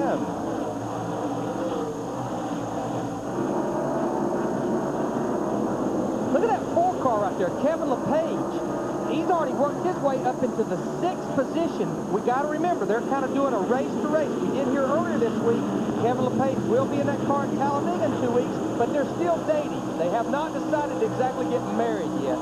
We've done an awfully good job. He's had a 15th and 11th place finish, and I tell you, that isn't too bad for a guy just hopping in that little hot rod. Yeah, he started 42nd. They haven't exchanged rings, but I hear they're drafting a prenup. But here's their problem. They're out of provisionals. Yes. They haven't been qualifying that well. So they're going to have to step the qualifying program up for him. He's doing his job in the race.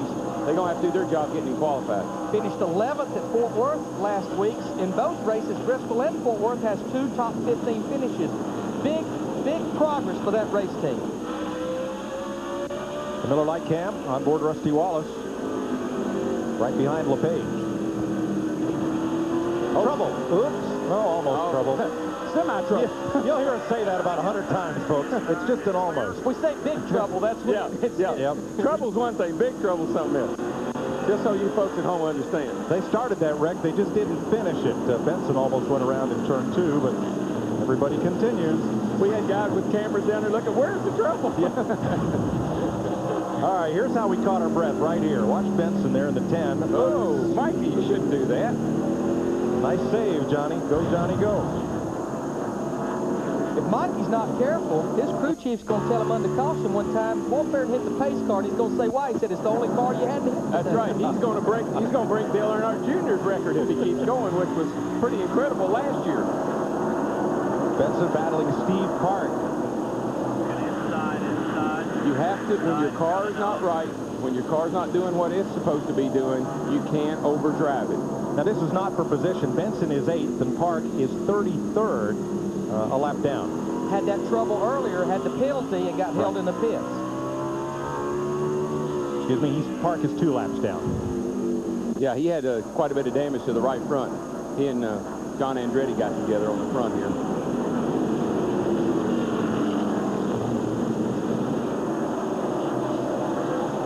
Well, that deal between Hamilton and Marlin has not yet paid off. Hamilton with a 6/10 of a second lead.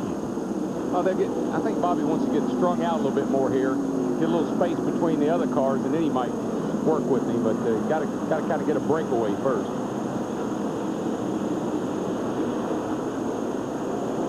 Bobby Hamilton, the 55 car, quietly has kind of, after 7 races, worked his way into 7th place in the Winston Cup points. So these guys, they just keep getting better and better each week. Well, Bobby loves Martinsville. He's won here, and it's one of his favorite tracks.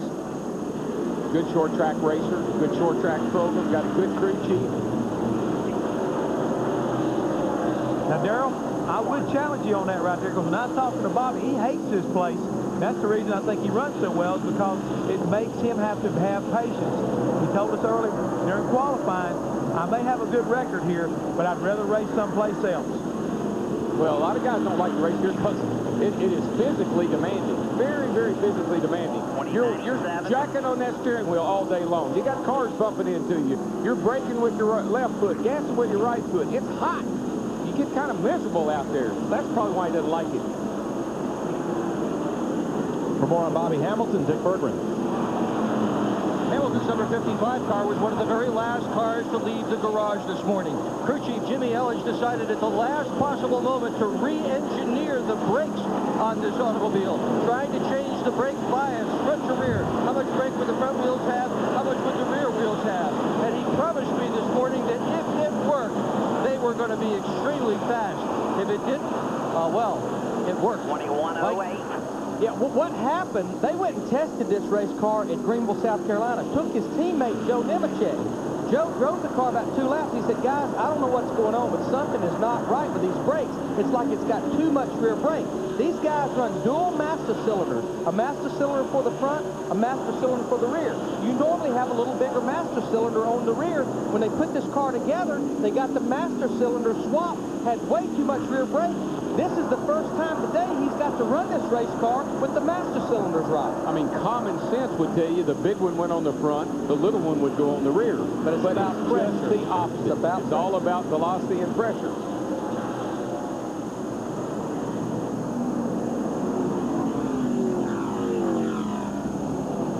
Hamilton, Marlin, Craven, Kenzen. And there's Jeff Gordon battling with Jeff Burton for 8th place. And now's when you have to be, this is when you have to be patient. When you have a car capable of being up front, capable of leading the race, but you're mired back here in traffic. Don't beat the car all up. Take your time. We'll get you back up there at the end of the day. And all this started back of almost 100 laps ago. Remember, Gordon, our pole sitter, Jeff Burton in the 99 started 3rd. These guys got a little bit off sync on the pits, and they've been fighting their way back ever since. Look at this mess right here coming down the front. Yeah, and Mark Martin out here on the outside. I mean, you know, he started back up in the front on the restart, but man, he is going backwards big time. Rick Mass just ahead of the... I believe there's something wrong with Mark's car. It sounds, if that was his car we were listening to, almost sounded like it was had an intermittent miss in it. Hi, buddy, still there.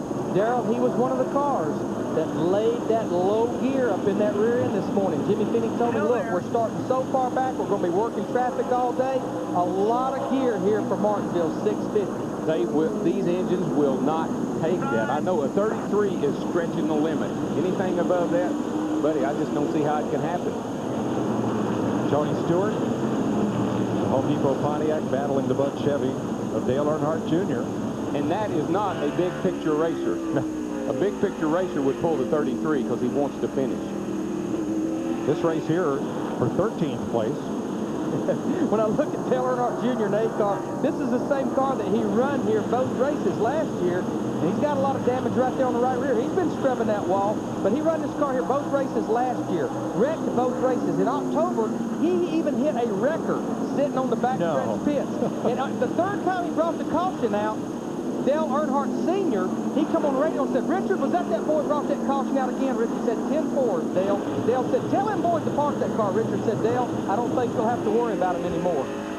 He about left this joint down here in turn 1. I mean, he went airborne into the outside guardrail, or outside wall there. Man, big impact.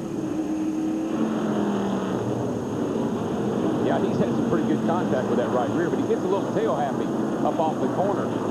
Slap that rear end against the wall off of 2 or 4 here.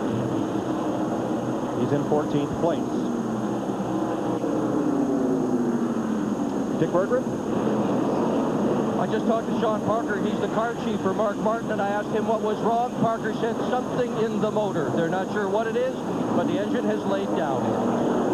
Sterling Marlin may get a chance to lead this race. Bobby Hamilton may make good on his promise now that, as Darrell, just as you called it, now that they've gotten away from the field. Yeah, there's nobody challenging Bobby or Sterling, either one. 32's back pretty good ways. Just going up there and lead you a lap, buddy. Get you 5 points. Sterling Marlin, like Mark Martin, leading this lap. They are the only 2 drivers that now has led in all 8 races. That's a lot of bonus points. 8 times 5, that's 40 bonus points. That can really add up at the end of the season when they tally those points up. Kenny Wallace, who wrecked early, is back on the racetrack. Here's a look at your front 5 as we go to break. This is NASCAR on Fox.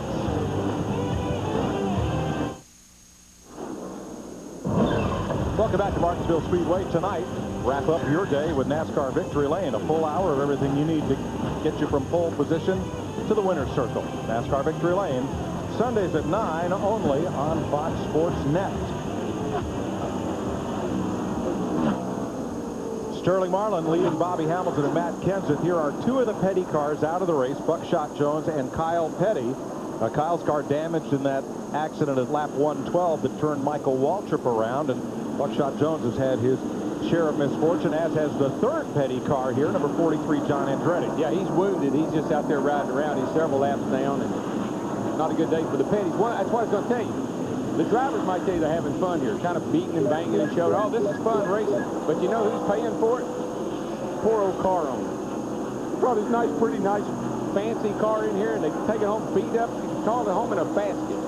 How about the poor old fabricator Monday morning at the shop? They're the ones that's really going, oh, no, I may not be home for dinner any this week, honey. Boy, this is a battle right here for the 7th position.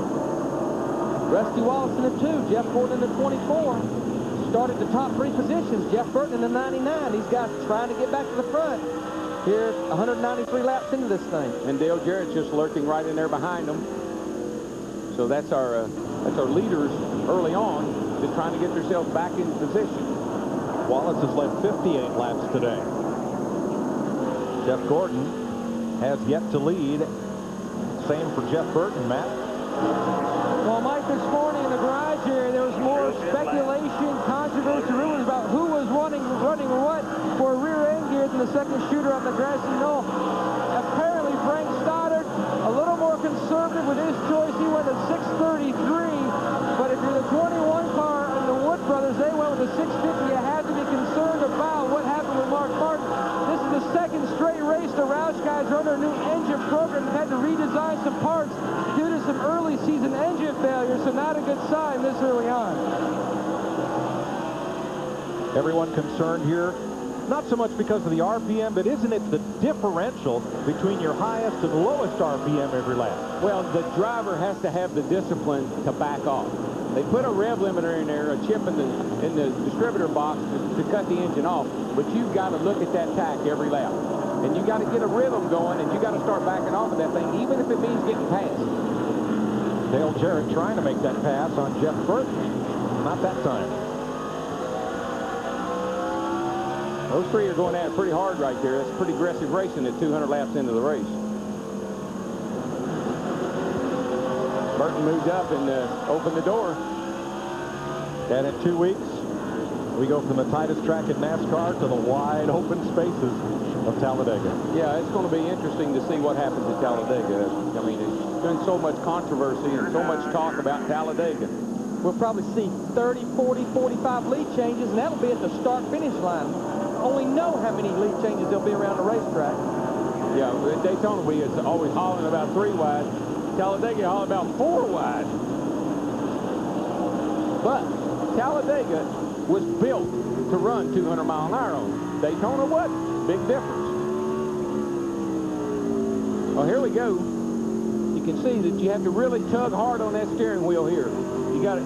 It's not that the car is pushing that much. No, I need some fresh air. He's trying to get a little air. But you know what happens? When you open that shield up, you realize that that fresh air is not there. It's nothing but hot air coming up off that engine. So you close it right back down. But how far he's turning the wheel around to the left there is not because the car is bad. It just takes that much effort, and you have to pull it that far to get it to turn. A spin in turn 4. Jerry Nadeau has spun at the crossover. And that'll bring out caution for the 6th time today. Oh, no. Then he rolled back just a little bit, and it really had everybody confused as to which way to go. The spot can hear the spotters now. Go high, go, no, go. No.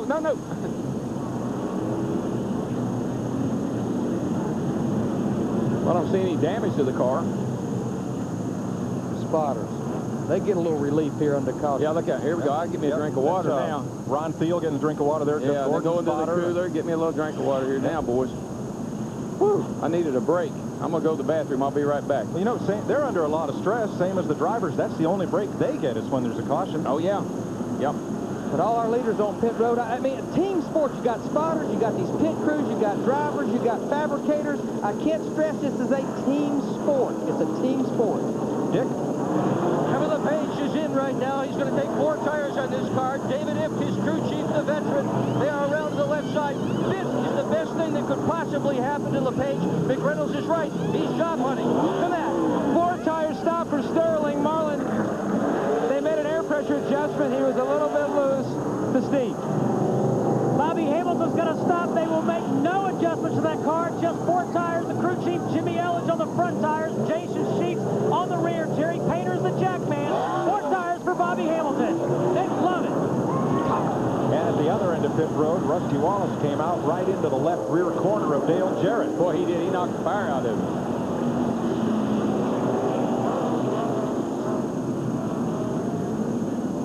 It is so congested going down into turn 1 on pit road here. Have a look. Here we go. He's going to come out of there, and he's, bam, man. He's trying to get in there. Not enough room there, Russell. And what we got to remember, this pit road is wider than it's ever been. It's been widened by about the width of a car. You can imagine what it was like before, and it's still tight. Oh, yeah, and the turn, going around the curve is what makes it so bad. Yeah, this track just is not big enough to allow all the cars to fit in a straight line. What a great feeling when you have that good pit stop. One happy crew. We'll be back to Martinsville in a moment. This is NASCAR on Fox. NASCAR Winston Cup Racing from Martinsville on Fox is brought to you by MBNA, issuer of the official NASCAR credit card. Log on, mbna.com. Our aerial coverage today provided by the Monster.com blimp. The Trump is one of 2 blimps they have in the U.S. It's 165 feet long, 55 feet tall. When it's empty, it weighs over 5,500 pounds. Goes down the straightaway real well, but forget turn 1. Now here's that close call after the Nadu spin. Yeah, he's rolling back there, you know, and it's just causing everybody, the spotters don't know what to tell their driver. That was our first and second place car. We're back racing.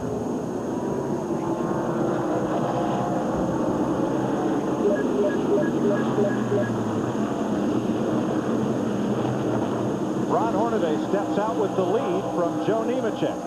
Jeff Gordon, Bobby Hamilton, Sterling Marlin, and Matt Kenseth, the top half dozen. Now, Gordon only took 2 tires that time, and Rusty took 4, so Gordon wants to get back out front. I think he's tired of riding back there 7th, 8th, 9th, 10th where he's been. Tony Stewart had a problem on his pit stop. He came in 12th, came out 23rd.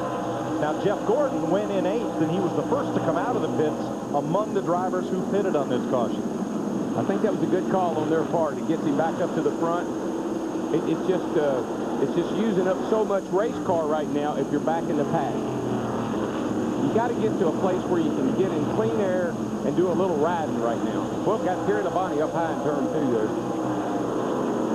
He saved her, though. No consequence, no caution. Mike Wallace in the 7 car, he was back on pit road right after that restart. Yeah, a lot of guys that had trouble early have gone into the garage and put some new fenders on them and brought them back out, or took off the old ones and just came out with no fenders.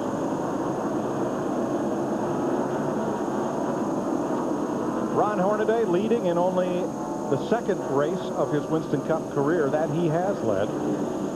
Phoenix 1994 was the first.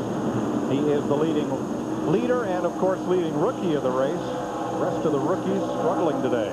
Andy Houston in the 96 car right there. He's running in the 25th position, trying to get that lap back. We still have 24 cars on the lead lap. And we're not halfway yet in trouble down. Big wreck down here in turn 4. Bobby Labonte, Mike Skinner. Bobby Labonte went around.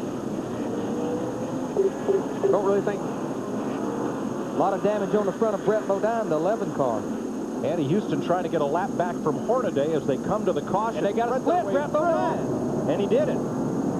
Boy, good thing Brett Bodine got going. Jerry Nadeau may also have gotten a lap back from his Hendrick Motorsports teammate, Gordon, but not from the race leader. Well, maybe. We'll double check that. No, he's falling back in line. No, nope. He didn't make it. Didn't make it. Entering turn 3.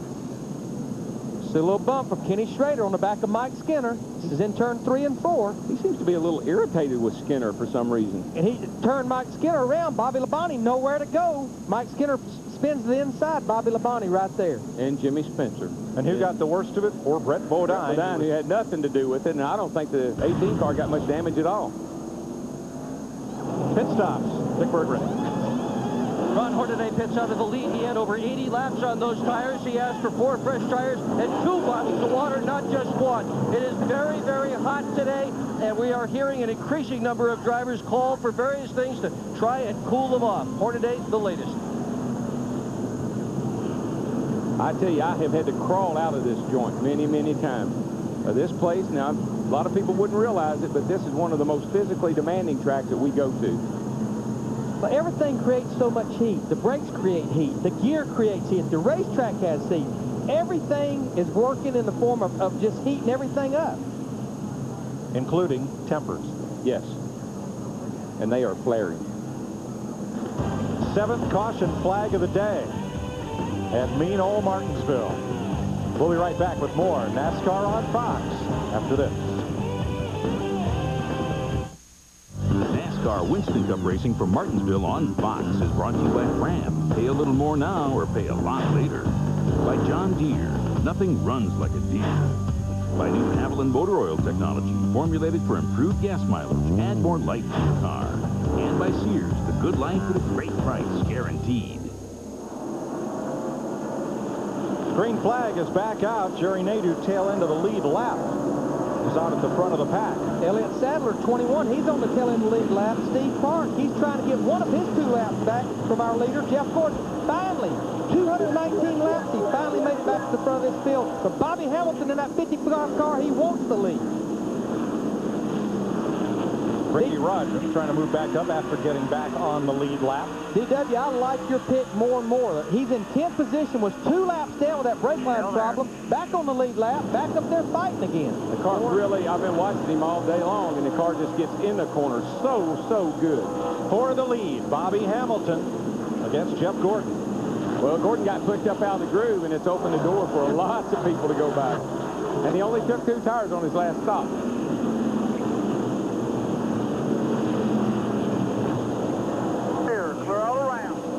He'll be all right now. He can get back down on the inside. Should be fine. Mentioned Kenny Wallace, Buckshot Jones, and Kevin Harvick, and John Andretti back in the race. Steve? And we've got Jimmy Ellis and crew chief.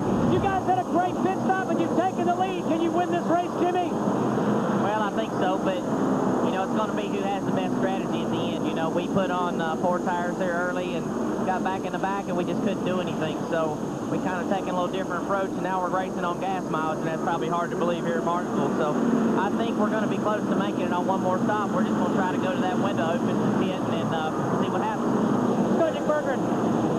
Ron Hornaday went from 1st to 21st on that pit stop, and part of the reason was it was a long stop. His radio had become unhooked. They had to hook it back up. What that also means is that the crew did not know what they were supposed to do to the car to properly adjust it, so they just fired 4 at it. To Matt. Well, Dick, Matt Hansen is very comfortable with his number 17 car. No changes on that last pit stop, just 4 tires and fuel. The only thing Matt took on, 2 big bottles of water, very hot temperature down here, middle of the hottest race in the past year. Also, Sterling Marlin, 2 bags of ice inside his car. He's also very hot. He's also hot temperature-wise. He's having trouble getting around the 15 car with the lap down. As we said, every moving part radiates heat. And Darrell, it's not like you're wearing gym trunks or swim trunks in there to shed off heat, sweat either. No, you've got protective underwear on, flame-resistant underwear. You've got your gloves. You've got a full-face helmet. You're sitting in an aluminum seat that generates a lot of heat. Inside that race car, it's 150 degrees. It takes a real man to hang in here all day. Well, the sun's out. There's not a cloud in the sky. Just look how much the track temperature that on the asphalt, which is on the straightaway, has went up, 21 degrees. On the concrete, it's went up 20 degrees. And the air temperature continues to go up. And as you said, inside those race cars, that temperature is going up. One thing that I like, I have complained for years about how come we can run, we got a 22-gallon fuel cell, and we can't run but 50, 60 laps on a set of tires. Now, when I won all the races I won, tire management was not a big problem because you never changed them. You worked on fuel mileage. Who could stay out there and who needed to come in and get fuel? This is back like it was in the old days, guys, when you had to think about everything. Fuel management, tire management, take care of the car, stay on the racetrack and out of the pits. How about this view, Darrell, from Johnny Benson back at the battling Tony Stewart and Dale Earnhardt Jr. That's a couple of good ones right there now. They'll take a little and give a little. We're hearing it's 86 degrees air temperature. The heat index has got to be outside over 100 degrees. When you talk about trading paint, there it was, Stewart and Earnhardt. One of the things that they haven't had to deal with in the pits this year is taking care of the mule. I told my guys all the time, y'all need to take care of the old mule in here, or you're going to burn him down. He won't be able to get the job done for you. Speaking of mule, we almost can't tell what number it is except for looking at the roof. Jimmy Spencer in that 26 car, he's up there as well. That's a bull. Ain't no mule there. That's a bull. Minus a lot of sheet mail. Yeah, bull in a china shop. Oh, that's cosmetic, damn it. Hogan's a four-wheel this morning. Still rolling. That's all he cares. Third place, Sterling Marlin trying to hold off Jeff Burton. Trouble turn 2. Joe Nemechek has spun around and will stay green. He gets going, and so does Rick Mast, who was caught up in that. Sometimes that just seems so unfair to me. And it's trouble for Mast. I guess Mast is going to come to the pits. But we'll stay green. When a car spins like that, or a couple of cars spins and there's smoke, the spotters holler there's trouble in turn 2. You naturally slow down, and sometimes it can cost you lots of position. Just a quick update on cars that we've seen go in the garage area. Brett Bodine's in there making repairs. Kyle Petty, Buckshot Jones, and Todd Bodine are the only cars that has loaded up. Kevin Harvick in the 29, he's back out there. Kurt Busch in the 97, and Kenny Wallace in the 27 car, all are back on the racetrack. We're running right now with about 39 or 40 cars here at almost halfway. And Rick Mast is taking his car into the garage area, or at least he's trying to. So I'm had a mechanical failure on that car. Kevin Harvick in the 29 here. You see him right here. All the front end gone. That don't hurt a race car here. Even though he's a lot of laps down, they've got the radiator. They got it bungee cord up there in the front. So they're back out there running around. Yeah, but Larry, leading with your radiator's got to be like going in a prize fight leading with your nose. Especially that many laps down. Look at that 4 car now. It wasn't too long ago. That thing looked perfect. Now look at it. Holy cow. Here you go, down in the corner. Everything looks good. Car's in good shape. Oops, gets under Schrader. Gets under, I mean, when I said he got under him, that time he really got under him. And Schrader just bloodied his nose. Well, the rest of that damage happened between those same 2 cars about 20 laps before, so it was kind of a right back at you. Yeah, this is kind of like ragtag racing. All the fabricators at home, it's going to be a long week, guys. Glad you got a week off. 237 laps complete. Bobby Hamilton leads at Martinsville. This is NASCAR on Fox. Next weekend, NASCAR returns to Nashville. The NASCAR Busch Series inaugurates the concrete Nashville Super Speedway. You'll see it on FX, 12:30 Eastern Time for the NASCAR Busch Series. Then we'll go to Talladega when Subway presents NASCAR Winston Cup racing on Fox April 22nd, 12:30 p.m. Eastern Time on NASCAR's most competitive track. All on the Fox Network's your new home for NASCAR. 245 laps complete, 5 from halfway. Bobby Hamilton continues to lead Jeff Gordon and Sterling Marlin. This battle, though, for 3rd place with Marlin, Jarrett, and Burton.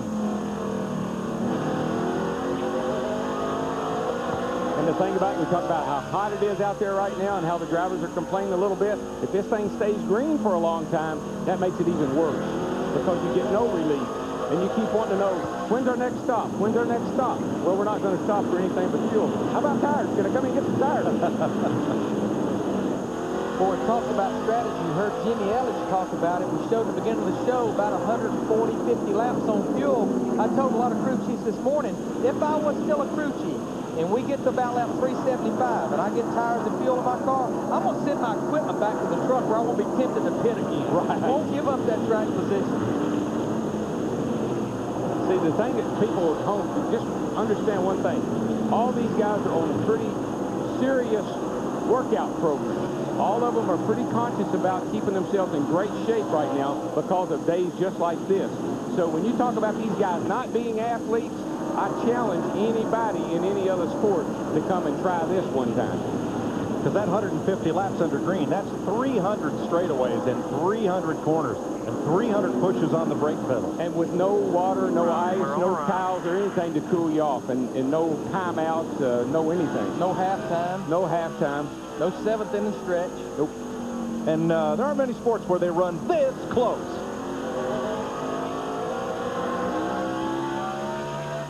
See how far back up on the straightaway that Dale Jarrett backs off that throttle. You want to let that thing roll down there, a little bit of brake, off the brake. Let it roll through the middle, then get back to the throttle. Problem for Robert Presley coming out of turn 2. Presley woed up, and he's going to come to pit road very slowly. Rusty's looming back behind that trio going there, but there he goes. Just went around Casey. And not too far behind Rusty, looming back there, is the 28 car who is doing a great job of catching himself back up. We saw Robert Presley go straight to the garage. I believe he has lost an engine. It's a battle for 7th right here. Ricky Rudd. Matt Kinson lets him go by on the inside. Don't fight him. Let him take the position.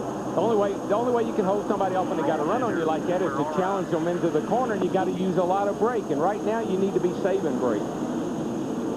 Ricky Rudd, I'm going to say he used 100% of his race car to get by Matt Kinson. But I'm sure what Michael McSwain, his crew chief, told him once he cleared Matt Kinson, let the thing rest a little bit. Lay off the brake a little bit. Float that thing out in the corner. Let's get everything cool.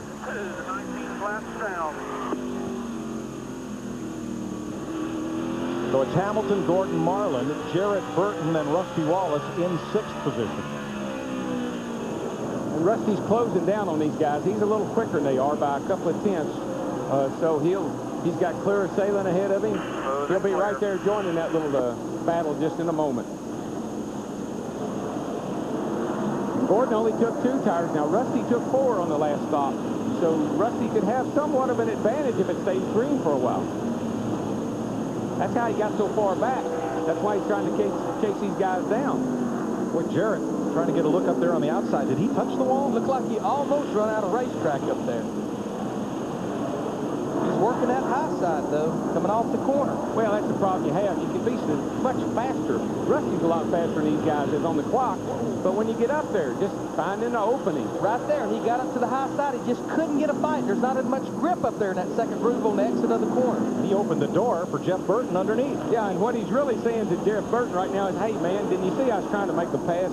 Cut me some slack and let me get back down in line. Problem is, Jeff Burton did see it. Yeah, and that's why I'm up here, buddy. That's why I got under you. And Rusty in the 2 car, he's trying to get there while Jeff Burton's opening that door where he can take advantage of it, too. We got a pass right here for the 2nd position. Sterling Mullen in the 40 car. He goes underneath Jeff Gordon, and Burton may get the good advantage here. Nope, that hole closes up. Burton still battles Jarrett into the corner. 2nd, 3rd, 4th, 5th, 6th position. Right here, you can throw a blanket over them, and we're 8 laps past halfway. 258 laps. Larry, let's don't put no blanket on. It's a little warm today. A little bit warm today. Well, you won't see Bobby Hamilton back in that shot because he's opened up 1.3 seconds on this group. Yeah, he's just enjoying himself. He is having a nice Sunday ride. Jarrett going after Gordon on the outside. Burton coming along, and Wallace too. Well, this is when the spotter tells you, hey, let these guys go. You're not going to, there's a big gap behind the 2 car. Once the 2 car clears you, you're good to go, so don't worry about it.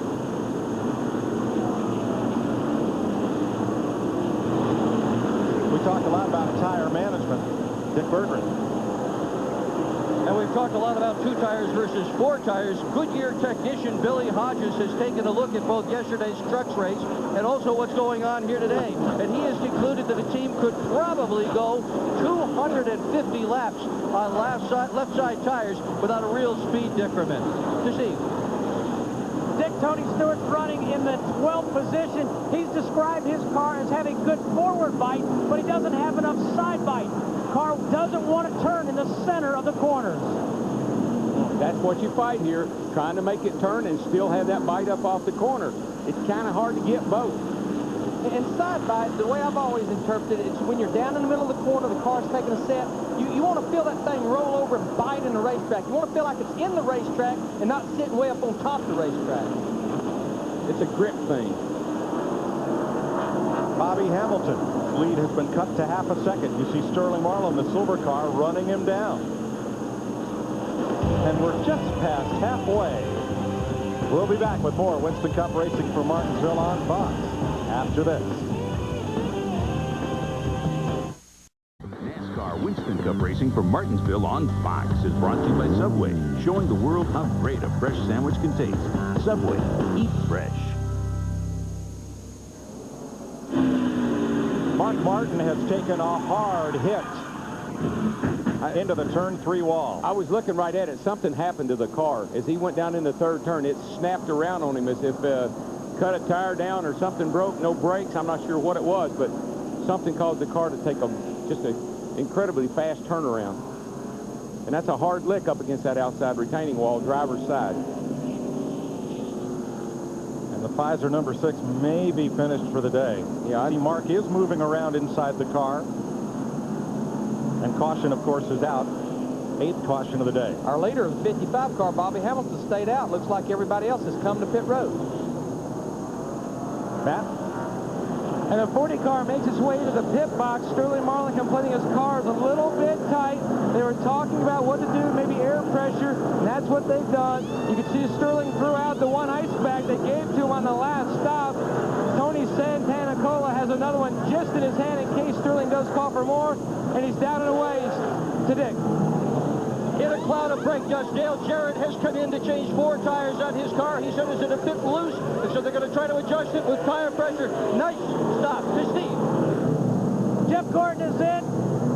They made an adjustment on the right side, a round and a half down on the track bar, and 4 tires for Jeff Gordon. Left side tires going on now, and Gordon is off and away pit road. Everyone except Hamilton, it appears, on the lead lap. Well, I think just about came in. I think you can roll those dice a couple of times, but I don't know if I'd roll them this long or not. This is an excellent opportunity to come in, get 4 tires, and make it to the end. So I think he's stretching it just a little bit. They're the loneliest guys on pit road, Bobby Hamilton's crew and Dale Jarrett's crew. We're under caution at Martinsville. This is NASCAR on Fox.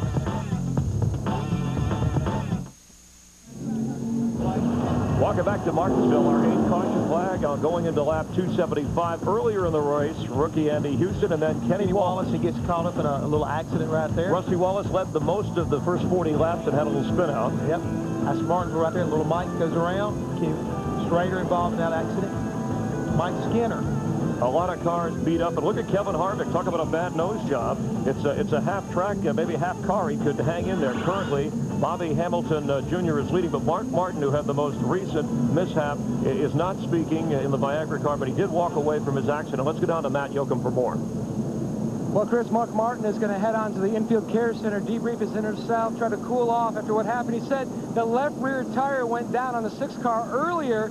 They were talking about a missed problem on that number 6 car. Apparently, the battery was starting to die. They're thinking that's what the problem was. To Steve. Well, Matt, the 99, their strategy has been they have taken 4 tires on every stop. They did it this past time. Add a little bit wedge. Let's go to Dick Berggren. Well, this little device is what the crew chiefs call the chip. It plugs into the control box for the ignition system. This one is 9,400. That's 9,400 RPM. It'll shut the engine down at that RPM. Some of the drivers insist on having that so the engine doesn't blow up.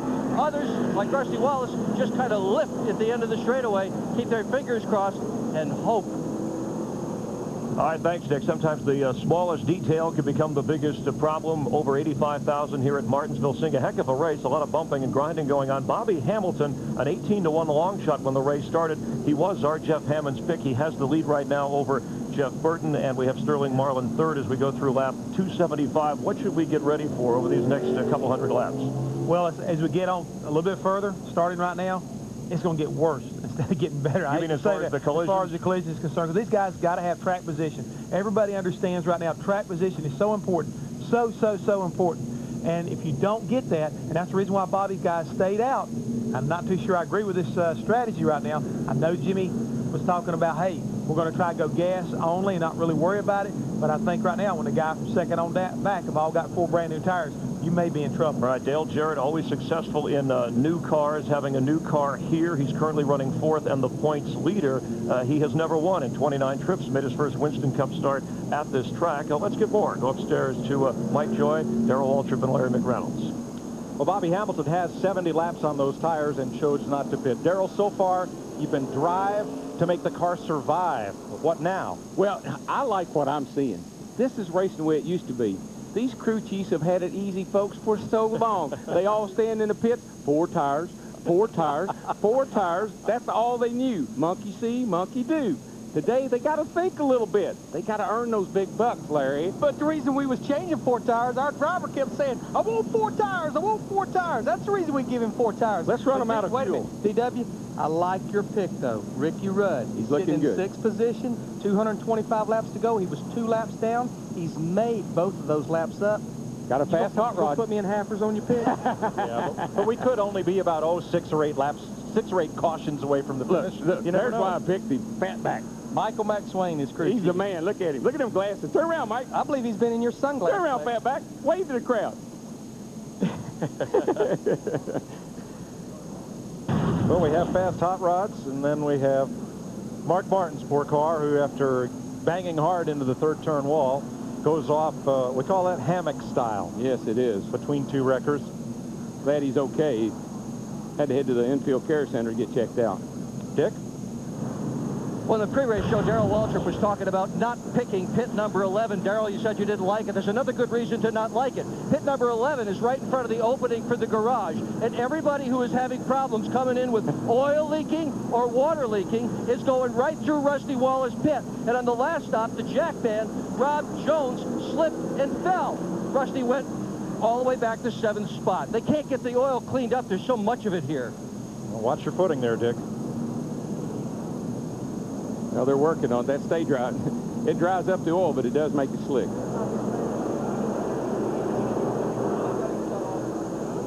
Going to have another caution lap or 2 here at the Martinsville Speedway as cleanup continues from the 8th caution brought out by Mark Martin's crash into the turn 3 wall.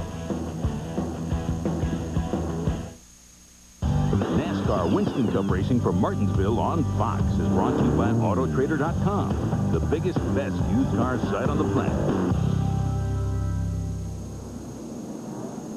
Welcome back to Martinsville, where a crowd of well more than 80,000 is here for the Virginia 500. Give Clay Campbell a lot of credit. He held back a few seats, a couple thousand seats in turn 3 to go on sale this morning in the family grandstand where kids could sit for $5 and watch this race. Now, watching races, there are some races coming up on FX at Richmond, the Winston All-Star race, and at Michigan. And if you don't have FX on your cable system, here's a number where we'll try to help. Call 1-800-FX-FX-FX1 and we'll connect you to your local cable company and let them know. It worked in Rockford, Illinois. They got 1,200 petitions and the cable system added FX. So tell them you want your NASCAR. Call 1-800-FX-FX-FX1. If you want to see a show, folks, you do not, I repeat, do not want to miss the Winston, because that is a weekend in itself. It is an exciting race to be a part of. It's going to be a fun one. Bill Elliott running on the lead lap in 9th position. Car 9 running 9th. Restart lap 284. Here we go. And Marlin almost gets turned around by Dale Jarrett. Can't believe everybody got through there, but they did. Did a great job of hanging on to that thing. Again, the cars are on real low air pressure after a pit stop, so they don't always feel real good to you. That was a tense moment. Yeah, that was right in front of the field. That could have been a big, big mess. Here's another look at it. Up on the outside here, I think Sterling got a little bit loose is what happened, and I think he had to pedal the thing a little bit, and Jared helped him. Happened right in front of Jeff Hammond. That's right, Mike. It's just funny that it happened to Sterling Marlin because during qualifying on Friday, we were talking about this particular tire, and he was really concerned about restarts, low air pressure, and his hard compound of how the cars would skate around. And that's exactly what looked like happened to his car. The restarts are always so tense here. Pick up a little crash on the tires, Bond dying to that first tire, hadn't got the brakes heated up again. Sometimes it can be big. Let's see if Jeff Burton can lead for the first time today. What a dismal start to this season he has had until this weekend. And this is new tires against old tires right here. Bobby Hamilton's tires with 70 more laps on them than the 99 cars.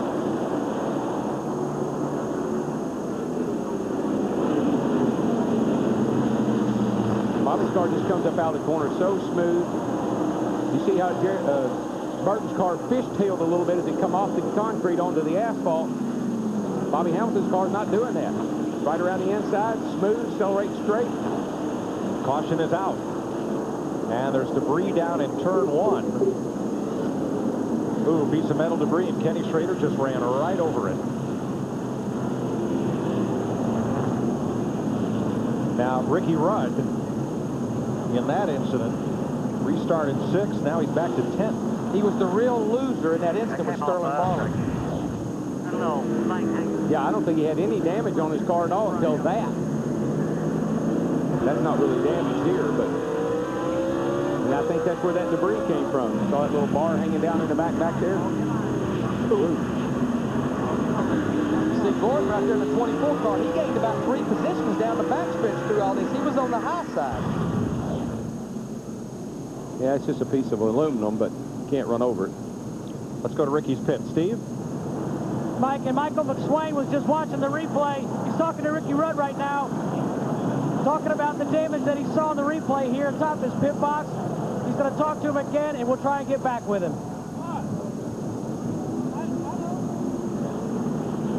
The car's fine. He got no front end damage. Just knocked the rear bumper cover in a little bit, so the car's fine.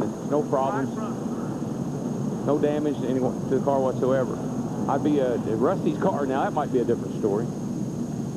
Ricky Rudd lost the engine last week at Fort Worth, and it ended his streak of 21 consecutive races without a DNF. Yeah, you see Rusty, I guarantee you, Larry, he's got one of those big poke bars laid up in the front of that thing. Well, we're weight conscious about these race cars, and we want to keep them especially light in the front end, but we have to, here at Martinsville, put old heavy bars up there where they can be beating on each other. That was Kenny Schrader running through a lot of that debris. Yeah, that's Andy Houston hit it. Well, now if you're Bobby Hamilton, is your bet made? I mean, you stayed out on that last caution. Do you stay out here? Well, nobody, you know, the 99 car didn't drive by him. Nope. So, boy, look at all that debris out there. Boy, that's what you get into right there. When you're riding around there, if you happen to have to get up into that at all, buddy, I'm telling you, that'll get on your tires, and you think you got 4 flat tires. Let's go down and see what Steve has to say with Fatback. Yeah, thanks, Darrell. He's finally ready. Michael, what happened on that wreck? Are you okay? Yeah, we're okay. One of them got loose up there, and they all checked up. He hit one in the back. One hit him in the back. It gave us a little dent there on the right front, but everything's fine. We got a lot of bars in there from Martinsville, so we're okay. Will you plan on just one more stop, Michael? What's your strategy? We'll just have to see how the race plays out. If it goes a long run, you just really can't give up these new tires. And then the caution comes out. If it goes short, we'll have to get the tires. All right, let's go to Matt. What you're looking at right now is the 40 crew of Sterling Marlin. Sterling's been complaining that his feet and legs are very warm. They're trying to work together some heat shield material so that during the next stop, they can give it to him through the window. He can put it on his feet and legs to try to help his discomfort from the heat. They're going to try to also give him some more ice bags. At one point, Tony Glover said, now don't be complaining about the heat, because when Cuckoo hears that, his father, Cuckoo, he'll make him go on the tobacco field. He says, oh, I don't want any part of that. I'm okay. I'm okay. See this material here? This was brought to Winston Cup racing several years ago. It's heat shield material that is used on the space shuttle. And we use it on exhaust pipes, on the floorboard. Anywhere we're trying to direct heat away from that driver, it's used on the floorboard and everywhere else around the driver. Ambient temperature today around 85 degrees. In cockpit temperature over 120 degrees. Things melting down here in Martinsville. We'll be right back. Welcome back live in Martinsville, the hottest race of the year down on the track over 130 degrees. We're on lap 295. Bobby Hamilton is your leader at the moment, and there's a bright orange monster over the track today, the Monster.com blimp. Trump bringing us these magnificent views from the blue sky. Monster.com, job good, life good. Speaking of good job, let's go back up to the booth and Mike Joy. Thanks, Chris. 8 different leaders so far today. Bobby Hamilton has led the most laps, 110. Just about 200 laps to go here at Martinsville. Remember, Hamilton's tires have 70 more laps on them than those of his pursuers, including Jeff Burton, Dale Jarrett, and Sterling Marlin. Here we go.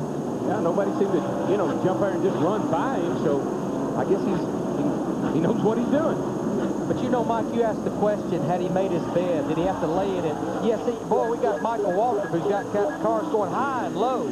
I think that's that car Dale Jr. drove here last year. Low, clear low. Yeah, everything accordions after Michael got sideways off turn 2 and he catches it back up. Sorry, go ahead, Larry. Well, I think even though we just ran 5 laps, you know, he couldn't go from first to last. There's 22 cars on the lead lap. You couldn't do that to yourself with just 5 more laps on your tires. Right. If he was going to pit, he should have come in with all the other guys and then let his pit crew get him out in front of him. Jeff Burton, he's wanting that lead right here. If you can believe it, he has not led a lap all year long in 2001. He's wanted here into turn 1. The last time Burton led, he won. That was in Phoenix last November. Well, let me tell you, as we've said over and over again, catching them is one thing, passing them is something else.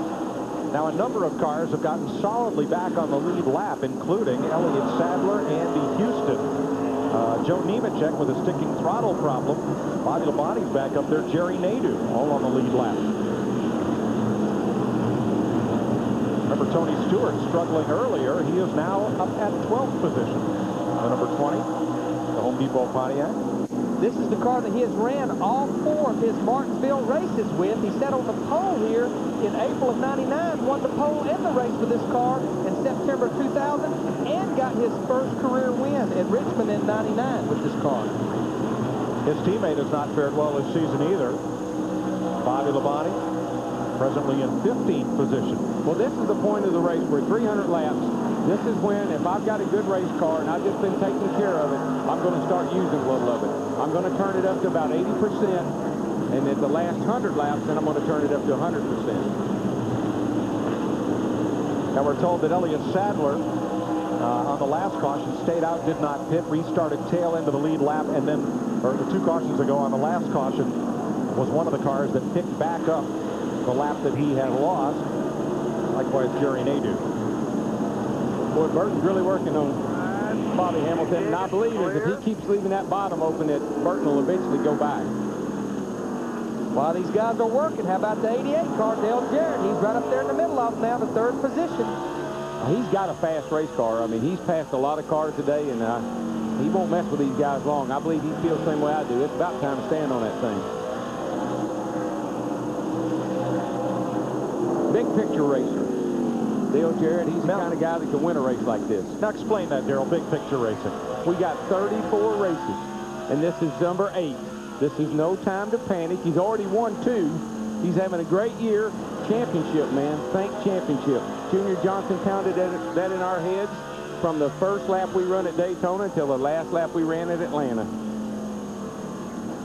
Jarrett having a look on the outside, but nothing there. Dick Berggren. Of this race today, Joe Nemechek has been troubled with a sticking throttle. On that last caution flag, they decided finally that they were going to fix it. He made a total of 4 stops, during which the engine tutor, Darren Schmelfening, I knew one day I'd have to say that, dove into the car. They got right on the throttle pedal with both wrenches and with silicone spray, and they think now they've got it fixed. This is a scary, scary place to have a stuck throttle when brakes are so important and you go into the corners facing that concrete wall. Not a good day for his teammate suddenly. Ken Schrader was celebrating his 500th Winston Cup start, but cut down a tire, slid up close to the wall, and now limps around to pit road. Do they make crunchy M&Ms? Yeah, they do. Well, they come in a blue bag. There's a whole bag of them right there. Matt? That right front tire was completely flat. I on the 36 car of Ken Schrader. They're pulling the sheet metal away. They throw what's left of that tire out of the way, and Kenny's down and away. Did you say they were pulling the tire away and throwing the sheet metal away? They'll definitely do that tomorrow. They said that throwaway sheet metal. It sure is. Here's a look at Schrader. Watch the 36. Down he goes, and up he goes. The tire going down right there. Car just will not turn when it loses air out of the right front tire. And again, we have no interliner here, and the brake heat is so critical on that right front tire. That's why occasionally you'll see one of them go down. It usually just bakes the bead right out of the tire. In Goodyear, it tracks less than a mile in length. We do not run the interliner, that tire within a tire. You just mount the tire tubeless right on the rim like you see right there. Well, Bobby Hamilton, he's holding these caps off. But I believe that's what he's doing. He's holding them off because I believe they're a little quicker than he is.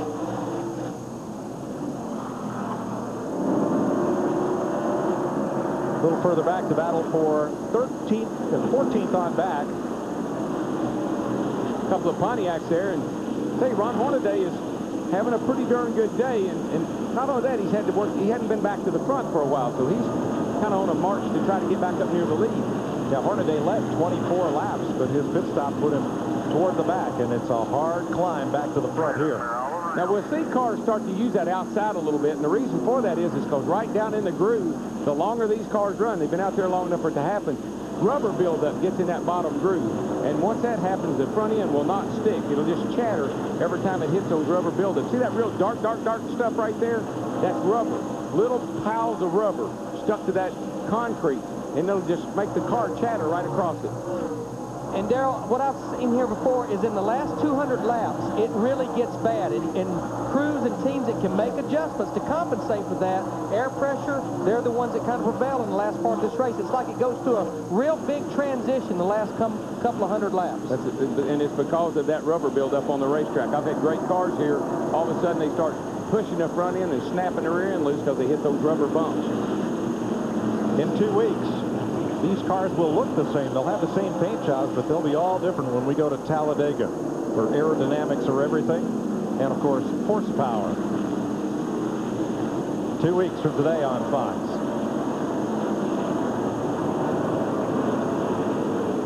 Now, we had seen Ricky Rudd give up a couple of spots. He's back there now in 10th behind Bill Elliott, whose number 9 Dodge remains 9th. Lead change, Burton to the inside, takes it away, and here comes Jarrett with him. And once that door opened up, I was pretty sure that both those guys were going to go by. Sterling Marlin in the 40 saying, let me get there before you close that door. I want to get up there, too. Might make it. Well, got to get by. I saw Burton get here right along here last few laps ago, and he couldn't quite make it. It's really hard to handle that bottom. Oh, he's got him this time. Got a good straight shot up out of there. Took the position. But no room for Marlin. And all of a sudden, you're going to hear Bobby Hamilton start complaining about, I'm out of tires. Well, he's sitting there with over 100 laps on his tires. Bobby Hamilton in the 55, he needs a caution flag right now. It's just like you flip a switch. You're leading, everything's fine. All of a sudden, the car won't cut. All of a sudden, it won't do anything you want it to do, and it's all because the tires are gone. And Casey Atwood in the 19th car, he's 2 laps down right now. 24. Yeah, Hamilton's last lap was 0.4 of a second slower than Burton's last lap. And it's like what Bobby could do. As long as he was out front, he could kind of run his pace with those old tires. But once he had to start fighting traffic, that's when the old tires really fought him. Yes, sir. And there goes Rusty by. And they will continue to go by. That'll be once it happens, and it just, you can't ever get it back. For more on our new leader, Jeff Burton, here's Steve. When this race restarted after the last caution, Jeff Burton said my car's a little bit tight. His crew chief, Frank Stoddard, coached him through it. He said, just float that car into the center. From the center off, accelerate. Just float it in there nice and easy and help Jeff keep his pace. See, if you drive off in the corner hard when the track gets slick like it is now, you've got your foot on the brake, and the front tires are trying to lock up. And all the thing will do is slide up in the middle of the corner. You got to get off the gas, let that real low gear and all those RPM, slow the car down. Coast into the corner. As soon as it takes a set, you man it. And one reason he needs to take care of it right now, be smooth, is in about probably somewhere around 10 laps, he's going to be catching the tail end of the field and have to start working that lap traffic. And you only have that car wide open. You don't have that engine wide open. You're not wide open there. You're not wide open there. You're not wide open until you get right there. Now you're wide open, and now you're off of it, coasting into the turn. Only wide open for a few hundred feet there, and then you're right back off of it. Let's give you a good idea what all that acceleration sounds like. You can take your surround sound knob and just give it one big old crank.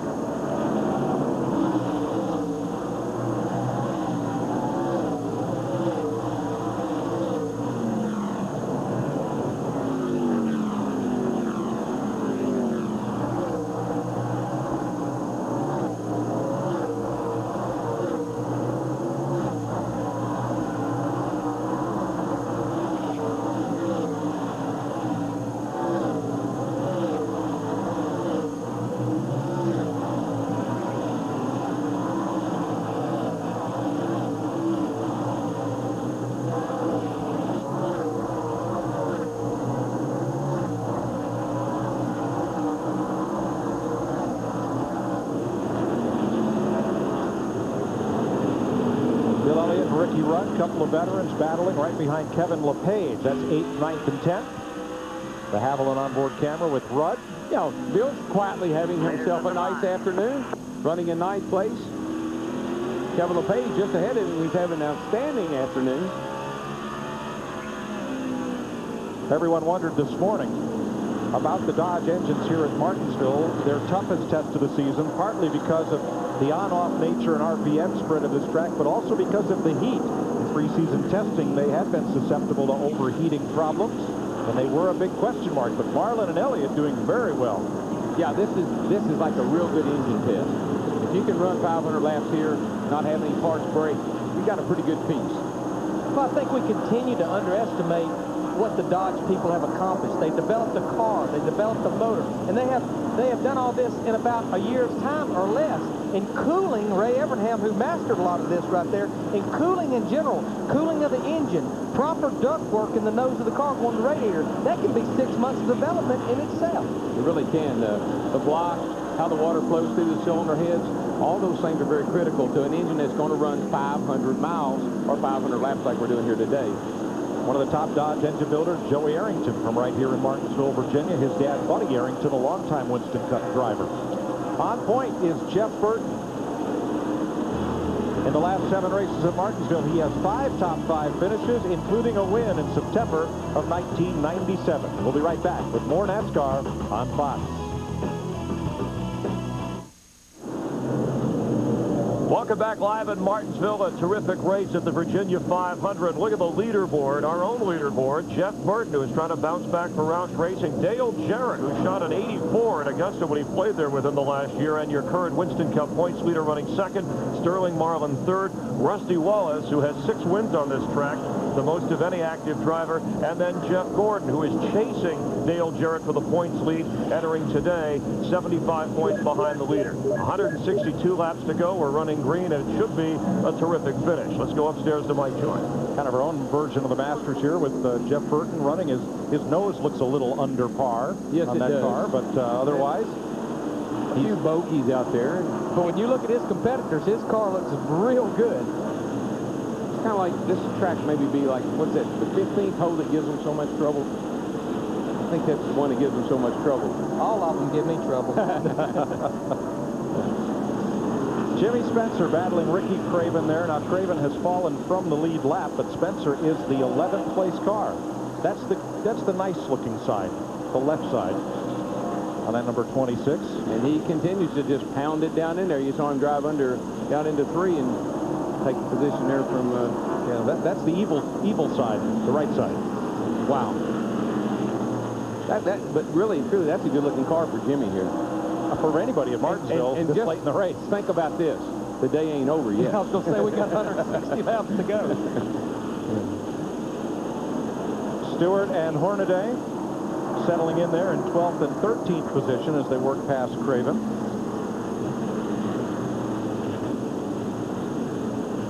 Dale Earnhardt Jr. next behind them in 14th place in the Bud Chevy number 8. And a lot of the cars that we saw run so well early in this race are struggling now, and it's all because of setup. You got to anticipate what this place is going to be like at 300, 400, and at the end, because it changes dramatically. What's it feel for a guy like Bobby Labonte, Darrell? You've had a decent car all day. You've hung around on the lead lap. You've been, you know, holding your own and running well, but you're 15. Well, knowing how he drives and knowing the trouble they've had, he's not running that car at 100% yet. I'd say he's going to wait till the last 100 laps or so. Maybe they got to make another stop, and then he'll turn it up a little bit. But he's not the kind of guy that goes out there and tries to lead every lap. You know, it wasn't that many years ago, DW, just to talk about how close the competition is, and we've got some close competition here. This is a battle for 7th. If you could stay on the lead lap, not spin out, not get trapped in the pits, you could finish in the top 5 or 6 here, but now it's a struggle just to finish in the top 15 where the competition is. I used to tell every rookie that is coming and ask me, how do you run this place? You got to just stay out of trouble. Let people go. Don't race anybody. I don't care if you end up 2 or 3 laps down, you'll get a good finish. Because at the end of the day, brakes are going to, some of these guys that are running good, they still got the potential for brake problems. They still got the potential for pit problems. They still got the potential for engine problems. Lots of potential for problems. Now, we talked about Bobby Hamilton and asked if he'd made his bed. Well, the sheets are must, because he is dropping back now to 8th place and into the clutches of Kevin LePage. He was leading this race not long ago. There's LePage looking, not that time. And you see how Hamilton is losing ground to the leader on those tires that have 70 more laps on them. 9.8 seconds. That's almost a half a lap, and that was leading just a handful of laps ago. They're going around here around 21 seconds, so again, that's almost a half a lap down. And there's the leader on the back straightaway as that battle comes to the start-finish line. Jeff Burton in traffic. That's Johnny Benson. And here's trying to stay on the lead lap. And Jarrett's all over the back of the 99 car, and that traffic's causing that.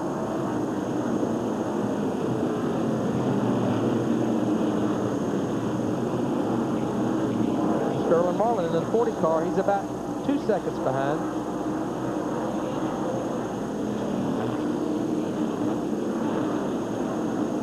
Now, Benson was another of those cars that was running up near the front, made a lot of changes, and now he's gone a lap down as you look at the relative speed of these cars. So you're going down a little straightaway here at Martinsville, 300 laps into this race, 350 laps into this race, and still running over 100 miles an hour as you enter these corners.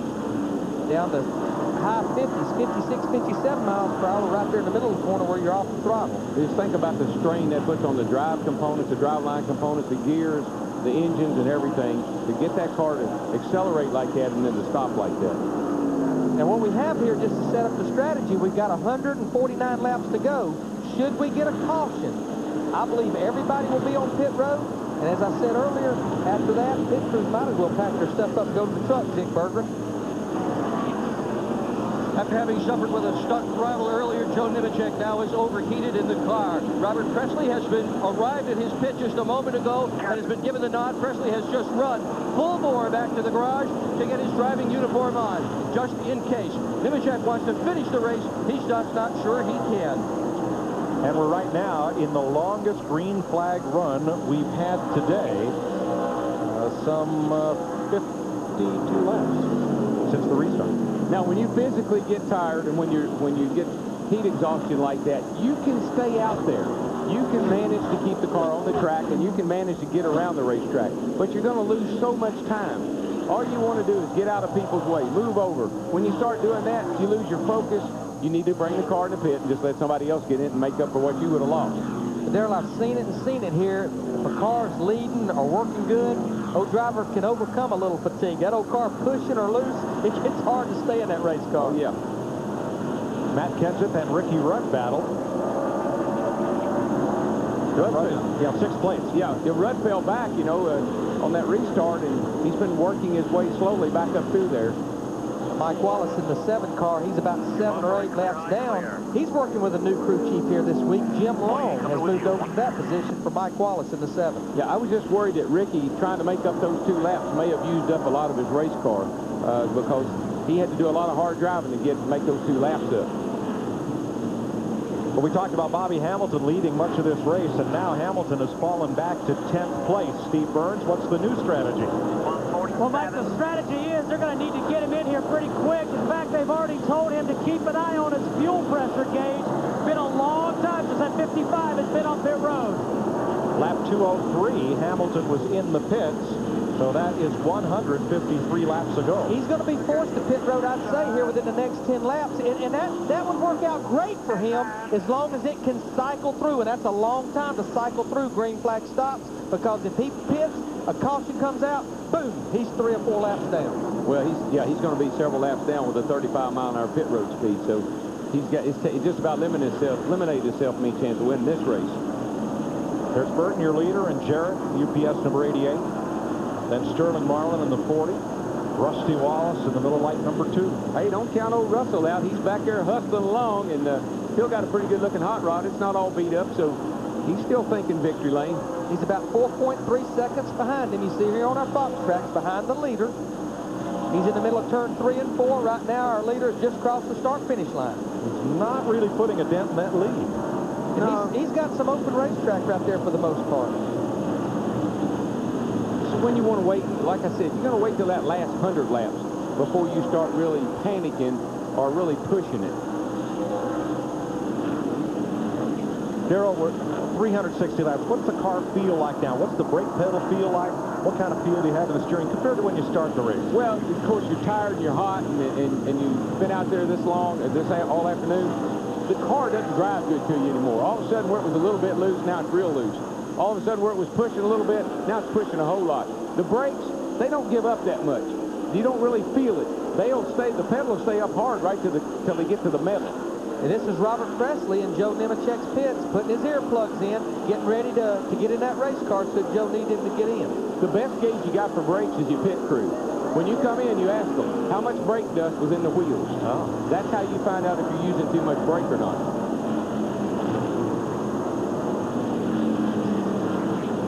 Leaders have spread just a bit. Dale Jarrett took a little more time getting through some of that race traffic. He's just passing Kurt Busch right there. As pulling down on Stacy Compton comes Jeff Burton. And Compton's had a great race today. He's hung on the lead lap, got his lap back. And right now, Stacy Compton runs in about 20th position here. Final car on the lead lap. 137 laps to go. Caution has come out here at Martinsville.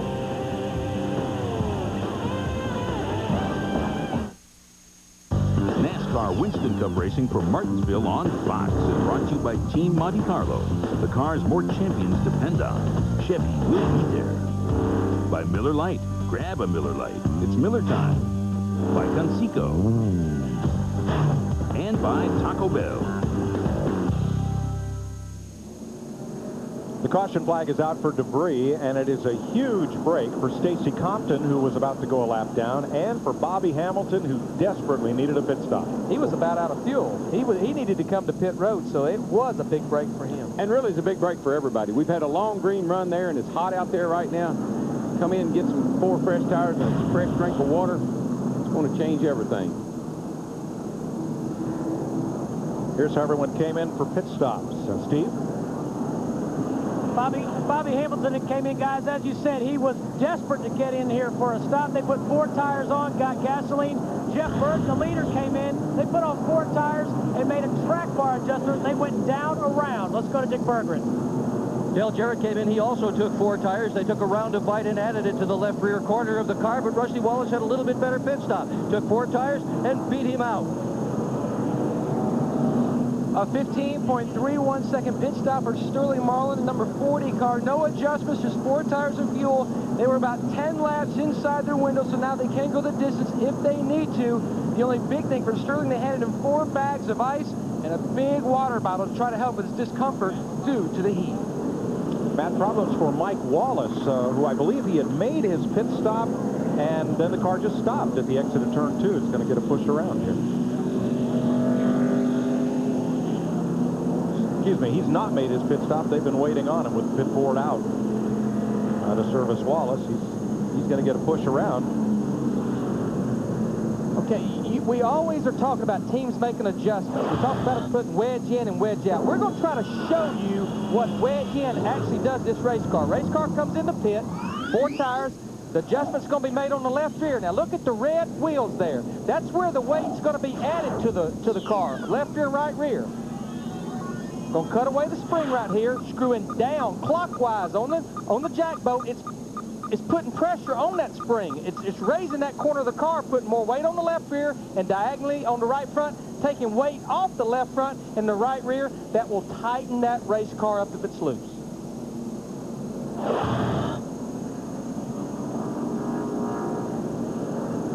But debris is picked up. Mike Wallace has been pushed around to his pit. And they've got the left side jacked up as if they're working on perhaps transmission linkage. We'll check on that story and more when we come back.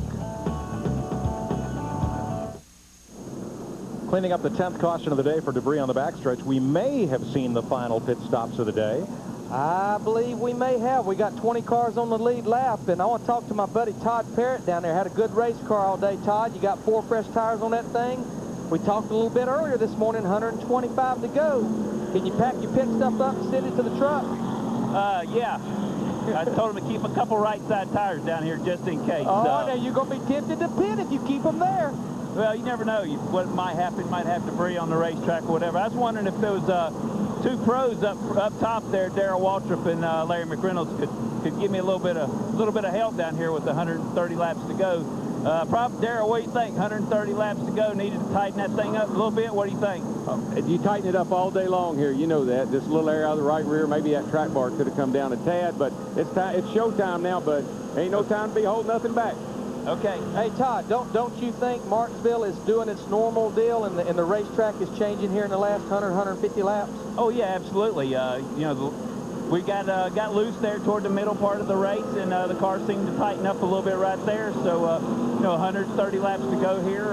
Man, got some awesome race cars up front there. It ought to be a heck of a race here at the end.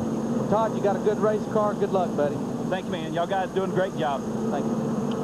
They will restart in 4th place behind Jeff Burton, Rusty Wallace, and Sterling Marlin. Behind Jarrett, Jeff Gordon is 5th, Ricky Rudd, Matt Kenseth, Jimmy Spencer, Bill Elliott, and Tony Stewart. The top 10. 20 cars on the lead lap. 1 lap will go back to green next weekend. Nashville Super Speedway gets inaugurated with the NASCAR Busch Series, and that'll be on FX Saturday, 12:30 Eastern Time. And in 2 weeks, we'll be at the fastest speedway on earth. The Subway presents Winston Cup Racing from Talladega, Alabama, on Fox, 12:30 Eastern. 43 cars running in the lead pack all day long. 20 cars are on the lead lap here at Martinsville. We will take the restart with 125 laps to go. The defending champion of this race, Mark Martin, in the garage after a crash with a turn 3 wall. So we'll have a new winner. We're about to get to it. Even the flagman's impatient as he wraps that flag stick on the starter stand. Here we go. We're green.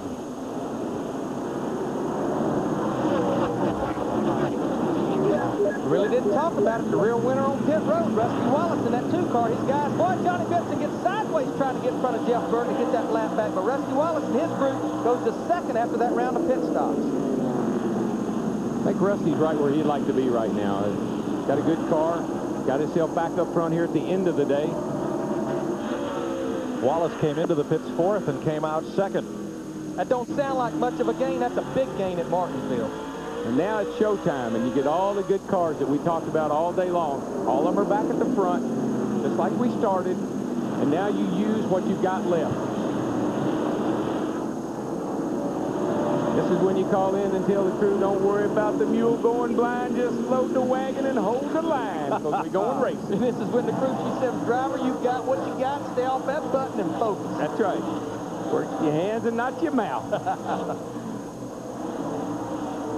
Marlin slips inside Benson, whose effort to get his lap back is fruitless at this point.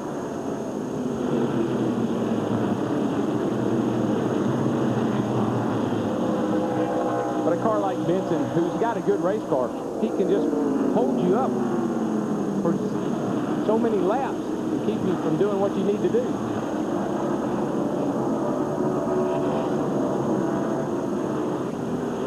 Now Jarrett has a look inside Benson, gives him room.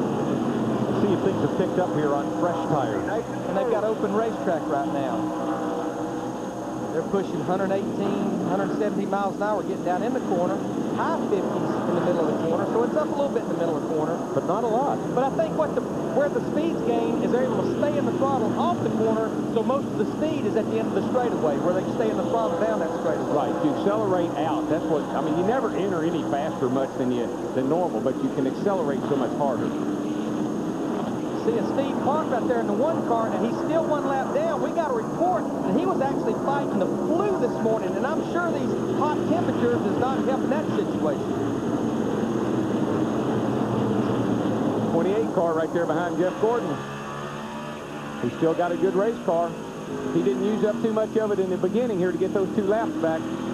Still think he's got a good shot. He's in the 6th position.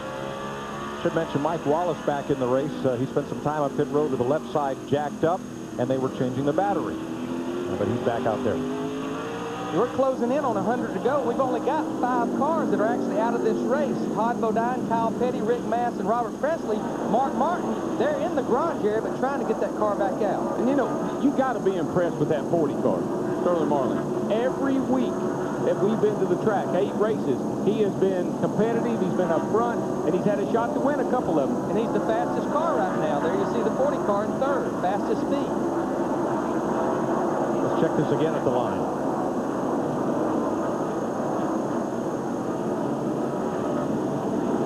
And you see that flagman, you see him waving that layover flag to those lap cars. Boy, you beg, you call your crew chief, you call your spotter, you beg everybody, tell them to get out of my way, I got to go. Our leader, Jeff Burton, had the fastest speed that time, but Sterling Marlin did have the 2nd fastest. And he's closing up a little bit, closing the gap between him and Rusty a little bit, too. Rusty seems to be losing ground to Burton. Darrell, where would you rather have the lap cars run here? Down low or up high in the corner and give you the bottom? I know people always say let them go high, but they take the way you line no matter where you are. If they're up high, they're anyway exiting. If they're down low and they'll stay down low on the straightaway, then you can get by much easier than you can anywhere else. We've argued about that for 25 years in the drivers' meeting. It's better just to move over and get out of the way. Looking back from 2nd place, Rusty Wallace at Sterling Marlin. 1st, 2nd, 3rd. 4th, Dale Jarrett.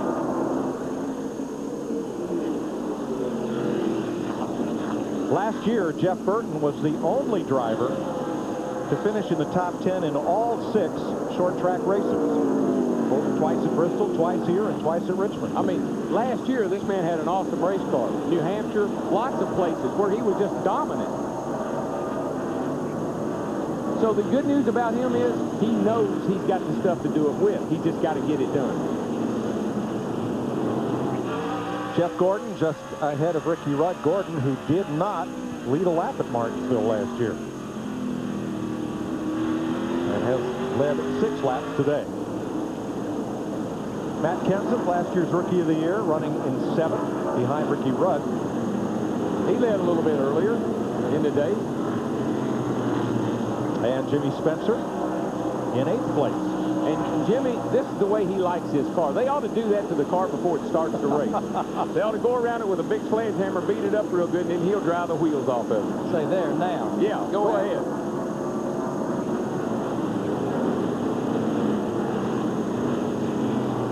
And we keep noticing Bill Elliott, car number 9, in what place? Probably 9th. 9th place. He's been in 9th all day long.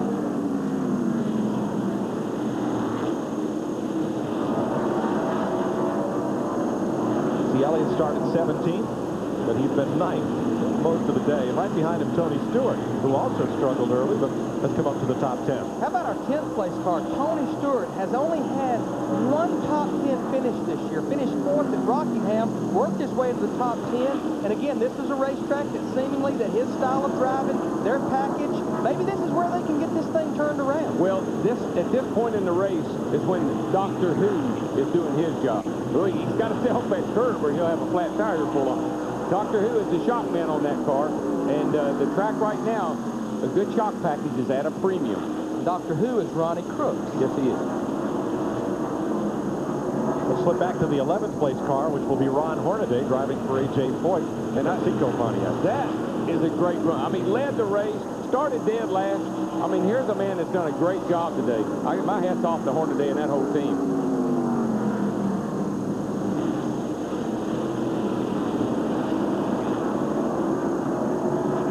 Dale Earnhardt Jr. running in 12th place.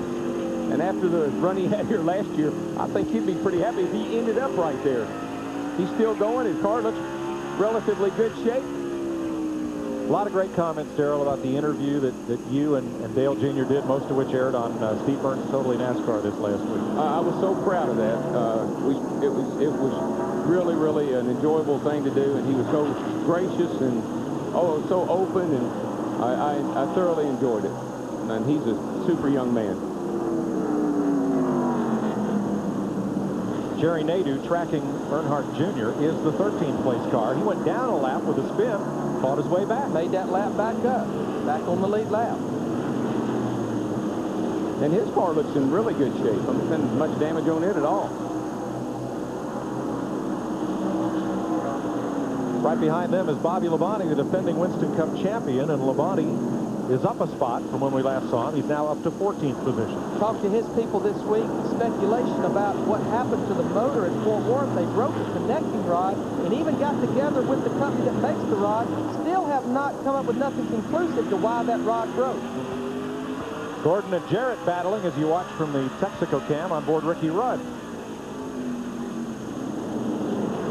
Been watching Dale Jarrett in the 88 car. He cannot seem to keep his car down. They had it up high right there. Gets a little loose off the corner. Keeps a little momentum. Pulls back in front of Jeff Gordon off into turn 3. Yeah, Jeff's not real happy with his car, and I don't think he's really fighting the issue right now. I think he'd like to get somewhere where he can just kind of run his own pace. And Ricky Rudd, the 28 car, he's faster than both of these race cars, but so hard to pass here. It is. Gordon's car has been good for 30 or so laps, but as the runs get longer, he seems to drift back a bit. Well, he's committed to the bottom groove, and I tell you, that outside lane is working pretty good, especially when you're trying to pass somebody. And we got to go back to a comment that we made. Even though Robbie Loomis, his crew chief, has a lot of experience with this type of chassis, Jeff Gordon has never experienced a 500-lap race with this type of chassis. You know, maybe didn't get exactly what he was looking for a late race run. Oh, Ricky Rudd just almost took the tail off of Gordon's car getting into the corner there. Well, he got a run off of 2 over there, and Gordon's going to open the door for him a little bit when he goes by. Well, he goes up the side of him. But I believe that 28 will out-accelerate him down that straightaway. Watch, Darrell, as you said earlier, Rudd's forte has been getting into the corner. He drives off in the corner, and I tell you, he's got great brakes because he has outbroke everybody that he's raced against today. And that's what he did to Jeff Gordon. He just took it down in there, made it stick. And Rudd moves up to 5th. Going after his teammate, Dale Jarrett. Well, like I said, it's showtime, boys. If there's anything left in your race car, unleash it. Johnny Benson has gone a lap down, and it could cost him as many as 2 positions in the Winston Cup points. With Marlin and Wallace taking advantage. Got Rudd up beside of Dale Jarrett now. 2 teammates battling down into turn 3.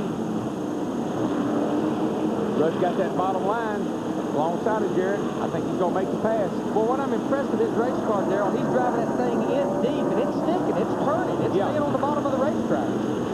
Jeff Gordon's going to try to take advantage of this door that Ricky Rudd's opening on Dale Jarrett. Right now, Ricky Rudd saying, come on, Pard, cut me some slack. I got to go. Clear. Here comes Jeff Gordon right up on the back. He's going to make the pass as well. Whoa. Jarrett got up a little too high. And he may pay the price here with Gordon. Seems like Larry said that Jarrett's car doesn't want to seem to stay on the bottom, so he's trying to work the top side, but it's just difficult to do. Well, there's 95 laps to go. This is where the crew chief asks the driver, how do you brakes feel? How do you gauges look? We got to go now. It's running out fast. 95 laps at Martinsville is not that many laps. Ricky Rudd has not led today, but his lap times right now, even in traffic, are dead equal to that of the race leader, Jeff Burton. Well, I can tell you this. I guess he's got good brakes, and he must not be having any brake problem whatsoever because he is carrying that car off in the corner. Every car he comes up on, he just about knocks the bumper off getting into the rear bumper off getting into the corner. Fastest on that lap, Ron Hornaday and Jimmy Spencer at the line. But right now, they're in clear traffic, and the leaders are starting to catch traffic. A little deceiving right there, but they still got good race cars. Flagman waving that flag. Come on, boys, get out of these leaders' way. Give us room to race. Rudd the quickest. Ricky Rudd had that clear racetrack after clearing his teammate. Dale Jarrett had the fastest speed that time. And the thing I'm impressed with Rudd, I mean, it doesn't take him, he puts so much distance. As soon as he gets by a guy, he goes off and leaves him. Right now, he's 3.3 seconds behind the leader, Jeff Burton. It's going to take him a good 50 laps to chase Burton down, even at the speed he's running. Well, he's got 3.3 seconds and about 4 or 5 cars in there. Some lead lap cars, some lap traffic. He's still got to get by Sterling Marlin, and then he's got to get by Rusty Wallace before he gets to Burton. Steve Burns? Well, Larry, I don't know if you talked to Frank Stoddard this morning, but I think they're following your strategy. Frank's guys are already loading up the wagons. They head to the truck. They got spare transmissions, brake parts, all these different parts and pieces. They're headed for the wagon. All you need right now is a driver that's focused, a little bit of luck, spotter working hard on top of the roof for you, and driver patience. Catch those lap cars, be patient, get by them. And he's got a lot of lap traffic in front of him. Oh, we got a spin. Mike Wallace, turn 3 and 4. Right in front of the leaders. And the caution is out. Or right in front of the 2 car anyway. We've run 35 laps. Stay out, stay out, stay out. Especially if you're in the front 9 or 10 cars. Now, if you're at the back of the lead lap, come in, get you 4 tires. Yeah, and that's what they'll do. Some of the back guys will come in and get tires, but it just hadn't paid off. 11th caution of the day. The record, 17. Let's again see what happened to Mike Wallace. Turn 3. I think he gets a little poke from somebody. Woo. They kind of poked each other. Yeah. Elliott must have eaten too many bologna burgers last night. Bam. Boy, right in front of Rusty Wallace in the 2 car. They bammed into each other. Look at Spencer. He's up there, too. On board, Rusty Wallace. Oh.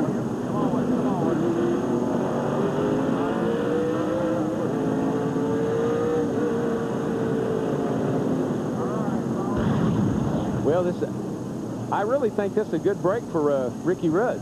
19 cars on the work lead cut lap. out to chase down the 99 car. This closes that gap up. Now he's right there with them.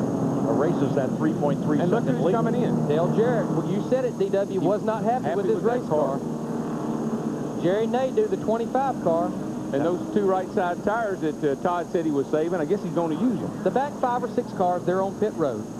Jarrett will go from 6th to at least 12th or so with this stop, Dick. Well, looking at his right Well, front it's a bit tire. of a surprise that Dale Jarrett has come in for this pit stop. Rusty Wallace was going to follow the 99 in, but they counted how many cars were still on the lead lap. They decided to stay. So DJ is only one of the front cars that did decide to come in and pit, and it's going to be a 4-tire change. He will come out in the back of a long line of people still on the lead lap. To Matt. Dick, a lot of conversation between Coney, Glover, and Sterling Marlin. Glover, the team manager on the Sporty car, they were talking about what they should do if the leaders come in.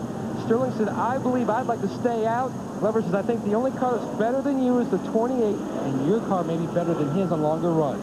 To Steve. Matt Jeff Burton left all the pressure up to Frank Stoddard sitting on top of the pit box. They had contemplated coming in and dropping that track bar down half around at the last second. Frank said, stay out. Jeff said, please make that affirmative. He said, yep, stay out. And he said, I'm glad I don't have your job. Let's go to the studio with Chris Myers. Burton has led 99 laps, so he elects to stay out along with Rusty Wallace. What do you think of the strategy, particularly Dale Jarrett? Car's not right, Chris. You've got to come work on it. If you know you can't win the race, that's what you come here to do. Just like the 99 guys did a year ago in the fall. The 99 car lost the race because of pit selection and pitting when they shouldn't. This time they decided to stay out. You got to come get us. What about the decision with Burton and Wallace? Do they both think they have enough to win? Track position is everything here. If your car is right, you stay out there and you work with it. We've got some good cars still left in there, the 28 car, 2 car, but at the same time, the 88 car is not that good right now, so therefore, he had to work on his car. Several other cars back there, they're gambling that their cars needed to be improved upon. 4 tires to make a difference. You still got a lot of racing to go here. Jeff Burton, the 5th different person to lead their first lap of the season in this race today. And when I spoke with him this morning, and I said, hey, how you doing after having such a terrific season last year? It's been a rough year. He said, I'm fine. Everybody's worried about me. I love my position, particularly, Jeff. He loved it that Rusty Wallace, and I know Darrell questioned him, took that 11 spot in the pits because Burton wanted that second spot. He thought that gave him a good chance to win today. It definitely did, because everybody's seen all year long the guy who sits on the pole gets that in-pit position. He can get out. You beat him across the line. You get a chance to always start back up in front of the other guys. Getting an opportunity behind him is always a good thing. All right, Jeff Burton had not finished better than 18th in his past 7 races. He is leading right now in the Virginia 500. Let's go back up to the booth. Well, we talk about using the brakes up. Jeremy Mayfield, remember, he got those laps down early in the race, really had to use that race car. He lost his brakes. He's on pit road. They're trying to cool the engine down as well. Dick Bergman, what are they doing to that car? Well, just about everything, Larry Mack, and you're right, he did lose his brakes so much so that he tried to park in his pit area to do this pit stop. When he realized he couldn't, he took evasive action, went to the right, and just missed his whole crew. Then he tried to back up, and they had to stop him. Right now, they're working on the right rear corner of the car. They have added brake fluid to it. Upstairs. Getting set for the restart, Dale Jarrett had to hope. A lot of other lead lap cars came to pit, and 7 of them did. So Jarrett will restart 12th after that pit stop. Burton's the leader. Jeff Burton, Rusty Wallace in second, Sterling Marlin, Ricky Rudd, Jeff Gordon, Jimmy Spencer, Matt Kenseth. And 82 laps to go. Rusty dives for the inside and slides up the racetrack. Not a good move, and comes right back down in front of Sterling Marlin. Boy, Rusty, that is very impatient. Come on, Rusty, patience. You got to use patience. You still got time. I think you're looking at a man that is desperate to win a race. Cost him 2 positions. Rudd went past, and Marlin. He's not through He's not through beating and banging yet. He must have had maybe some buildup on his tires, because otherwise he would not be acting that way, I don't think. He really looked like he overdrove the corner getting into turn 3. Looked like he wanted to try to catch Jeff Burton sleeping getting into 3. Let's see. Here's a replay. Going down into turn 3, DW. Yeah, he just had a good run. He didn't want to get into the back of Burton. Burton moved up a little bit on him. He had a good run. Boy, look at him in there fighting that thing. Man, if he hadn't had cars to bounce off of, he'd have wrecked. And that gives Burton what for Martinsville is a huge lead. And let me tell you who else it helped. It helped Ricky Rudd, because he got by 2 cars otherwise he was going to have to deal with. 1.2 seconds behind Jeff Burton. See Jeff Burton right there turning off in the corner. We're looking out of Ricky Rudd's car. Boy, the lap cars just give you such a hard time. Ricky needs the 1 car to give him a break right now, let him get in line. Watch him go in that corner harder than he does. But come back on the outside. Now, Sterling Marlin is staying right with Rudd. Let's not count him out. Oh, he's got a good car, and they think it's probably a little better than the other guys on the long run. We've got 77 laps to go, so we'll see.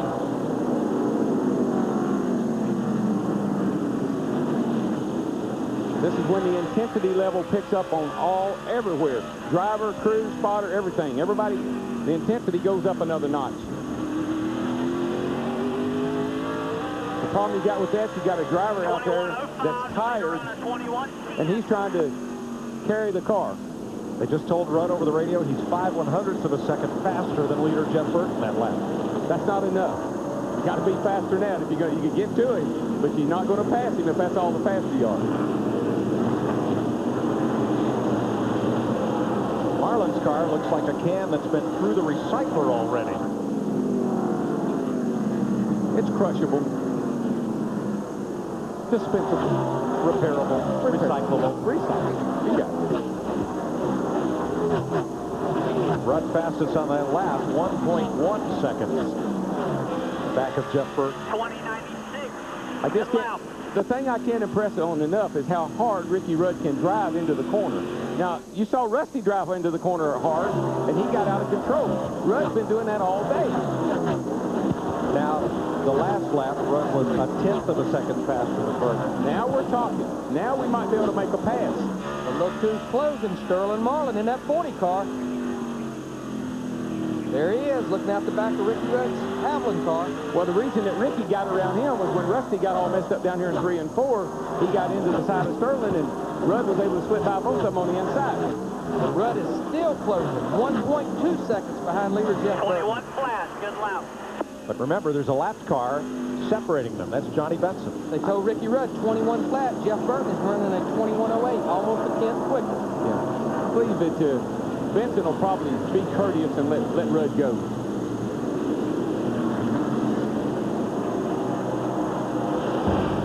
Laps to go when they come by this time. Jeff Burton trying to turn his season around on the short track. We'll be right back.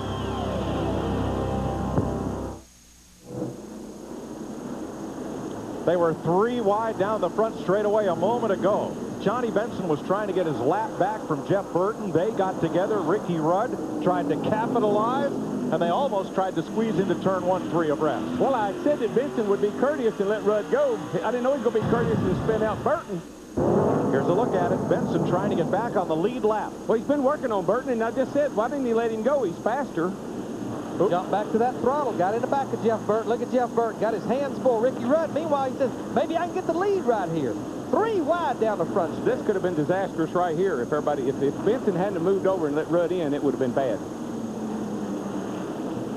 As it is, they separate out. And here it is from Ricky Rudd's view. He doesn't lose his momentum. Here he comes. Now, Ryan outbreak these guys getting in the Ricky said, I like it, I love it, I want some more of it. We got us a good little race here, guys. 99, 28, and a 40. Sterling's trying to get some up there. He's trying to get enough money to go home and buy him a mule. Sterling Marlin right there. He's trying to get by Johnny Benson. Now, we've been watching Johnny Benson. He's 20th right now, a lap down, but back on lap 270, they made major changes to that race car. James Ince said, enough. We need to make enough changes, see if we make a difference in this race car. Trying to get back up there on the lead lap. Didn't pay off for Benson, as now he gets a view of this battle for the lead. Underneath. Whoa, he closed the door. And Marlin clears Benson. It'll be a 3-car race here in a matter of minutes. Now, Ricky Rudd is a fine gentleman, and he will race you as clean as you race him, but don't cut him off very many times like that. But he's going to search around right here. He's going to try to find where Jeff Burton's weakness is. I believe Burton's car is getting a little loose getting in now, looks to me like. And Ricky's car just looks perfect. I mean, it accelerates up off a corner. It just looked good all day long.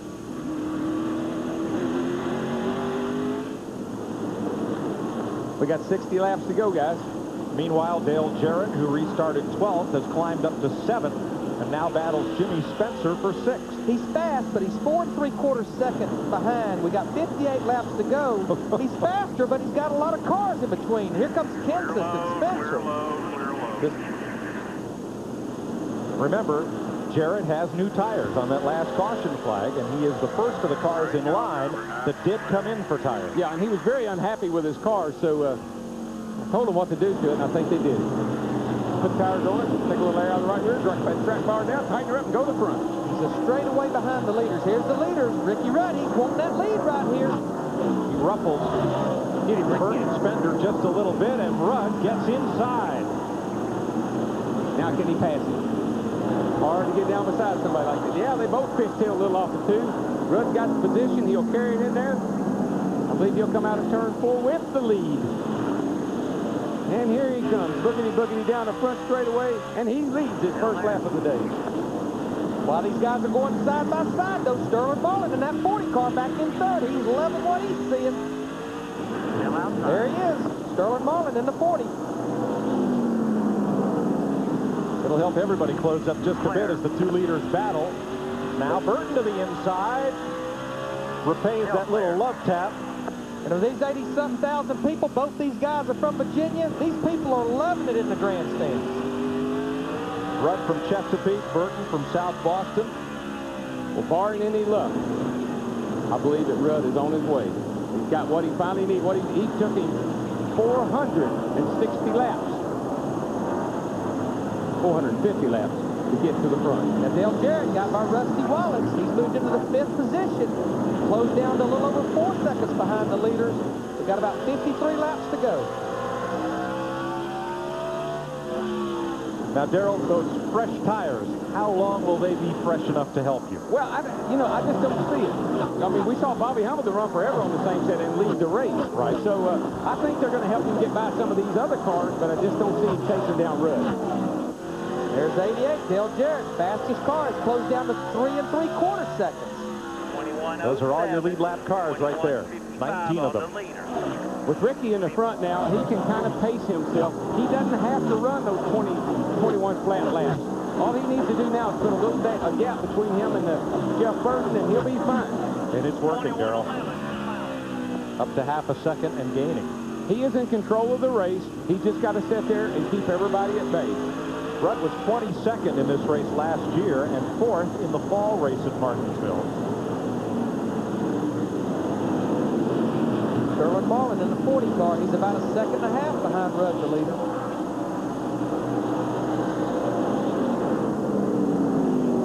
The car's going to need about everything but a roof come tomorrow. Yeah. Tore up everything but the roof number. Might tear that up when I get it in the garage. Ricky Craven against the wall in turn 2. Starter has the caution in his hand and puts it out. 12th caution of the afternoon. Now, let me say this. That helped the heck out of Dale Jarrett. Yes, it did. Yes, it did. Jarrett was 4.4 seconds off the lead. Now, Rusty, he's going to try to get a position any way he can. He gets by Jimmy Spencer before they get back to the line. That was a battle for 6. I know what. I wouldn't want to make Jimmy Spencer mad. That wouldn't be a real good idea. All right, you heard Robin Pemberton tell Rusty Wallace, if the leaders pit, we're going to pit, but we're going to do right sides only. I just don't believe those leaders will be on pit road. Maybe Jeff Burton, the 99, he comes to pit road. Oh, man. Rusty Wallace is coming. Jimmy Spencer stays out at the last second. Tony Stewart, Bill Elliott also come in. So does Bobby Labonte, Joe Nemechek, and Ron Hornaday. You know what drove those guys to pit road? The 88 car. They know he's got better tires. They know they're in trouble if they don't do something. Ricky Rudd, on the other hand, he's in the lead. He can't come in. Stacy Compton also comes down the pit lane. Sometimes being the leader late in a race like this is where you want to be. But, boy, it puts a lot of pressure on you making the right call. Steve? Right side tires have just gone on for Jeff Burton. They're going to make a 4-tire change. Doesn't look like any other chassis adjustments. 4 tires for Jeff Burton, and he is on his way off pit road. He will be the 3rd driver to leave pit road behind Rusty Wallace and Bill Elliott. And they will start from 11th on back. 8 drivers, once again, 8 drivers of the lead lap on this caution came to pit road.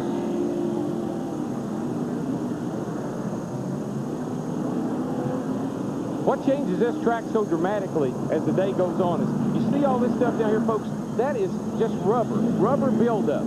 And it makes it so difficult to hook up to. Your car will get into that stuff, it'll push. It'll get into that stuff, it'll get loose. And all it is just where the rubber sticks to the concrete, and as it sticks, it starts to build up. Why in some places and not others, Darrell? Well, that's where the right side tires run. That's right where the right side tires are, and that's where they put all the rubber down. Plus, you see those were white lines at one time. Cars a lap or more down, now pitting. There's one of those formerly white lines. And the reason these corners have concrete, being a flat racetrack, when they come here with pavement, the cars had so much grip with the tires, it would just peel the pavement up. They just couldn't keep pavement in these corners there, so they finally put concrete down. Yeah, and it's that way on both corners. Most of the time, it's real bad in the middle of 1 and 2 and real bad off of turn 4. For some reason, that's where it always builds up the worst. 45 laps to go, so don't go away. And tonight on Fox, why are Bart and Homer in prison? Find out on The Simpsons. Dewey becomes a clean freak, and it's driving Lois buggy on Malcolm. Then, David Duchovny is back on an all-new X-Files. And it all starts with a new Futurama and King of the Hill at 7, 6 Central, tonight on Fox. The Monster.com blimp giving us pictures from high above the little short track speedway shaped like a paperclip. I've seen him sideways a couple of times today. The blimp? Yeah. How's he handling? He's loose. He needs 4 tires. He got that.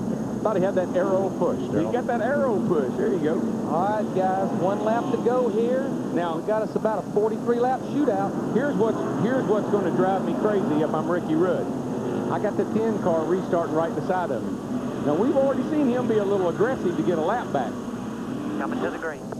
One thing I can assure you, Ricky Rudd, Sterling Marlin, and Jeff Gordon first, second, third, their bed is made. They're out there, they see 500 laps, and Dale Jarrett in fourth has those 4 fresher tires. Right now, if I'm Ricky Rudd, I'm going to put a real premium on trying to get a jump on that 10 car. I'm going to do all I can to beat him down to the first turn so he doesn't go in there beside me. Getting set for the restart with 43 laps to go. Green flag, and Vincent hit the throttle, spun the wheels, and will be no threat to Rudd. Yeah, Vincent forgot to clean them up. Got to clean those tires up. They was hot. They kicked up a lot of rubber, a lot of stuff on them. You can't get going. Look at how much the gap opened up there between Rudd and the 40 car, just in that one corner. From the Texaco onboard camera. But here's back Dale Jarrett. Here comes his buddy Dale Jarrett going by Jeff Gordon down into turn 1. On the outside. Jeff Hammond, what do you think about those 4 tires on that 88 car? I really believe right now, Larry, we're looking at the same situation as early in the race. For all you that wasn't watching, Bobby Hamilton stayed out on used tires, had more than 70 laps on them. When they finally went the distance that they were going to go and they fell off, Bobby went from leading all the way back to about 12th. By the end of the race, by my calculations, Ricky Rudd's going to have almost 200 laps on those tires. I think it's going to come back to haunt him. The guys that got 4 tires, they're going to be all over before the end of the day. Well, we got 40 laps. I don't know. It's going to be close. Rudd's last win here was September 1998, 82 races ago. He has 3 wins and 43 starts at Martinsville, but he's not won since he joined Robert Yates 42 races ago. They're running about the same speed. Rudd and Jarrett.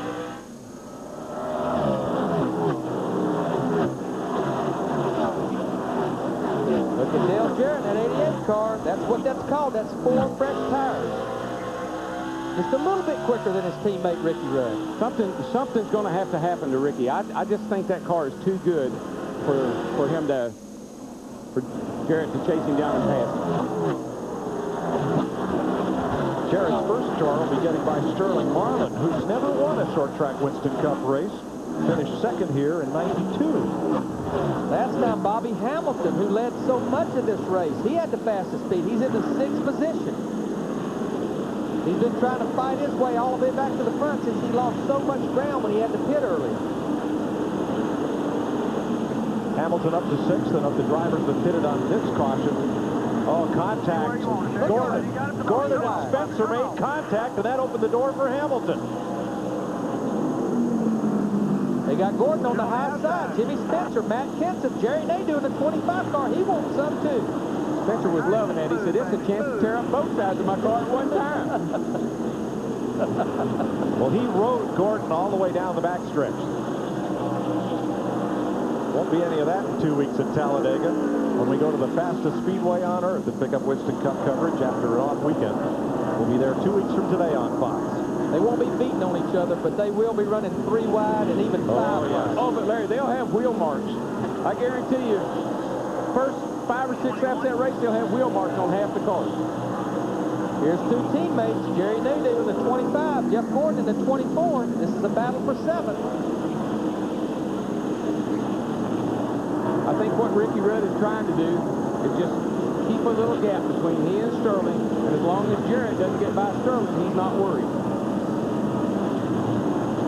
Meanwhile, Jeff Burton on those fresh tires is using his stuff up, trying to get back to the front. He's back in 11th place. Yeah, he's just got so many cars. Well, he's in 11th place. He's got a lot of cars, including lap cars, and he's over 6 seconds behind Ricky Rudd. And we're down to almost 30 laps to go, 32 laps to go. Jarrett looking at Marlin for 2nd place. Darrell, he decided Sterling is not going to give the bottom up. If he's going to pass Sterling, he's going to have to do it on the outside. And his car has worked most of the day on that outside. That's where he's made a lot of passes, but I don't believe he's going to do that on that 40 car. 40 car and the 28 car both are really, really good around the bottom, right around the bottom next to the curb. And give an attaboy to the folks on that whole Dodge program. And they said, oh, those motors won't be any good at Martinsville. They won't last. They won't be any good in the heat. They won't last. Marlin and Bill Elliott are proving those naysayers wrong today. And another team, you got to take your hat off to. That 28 car had a problem. They could have easily been out of the race.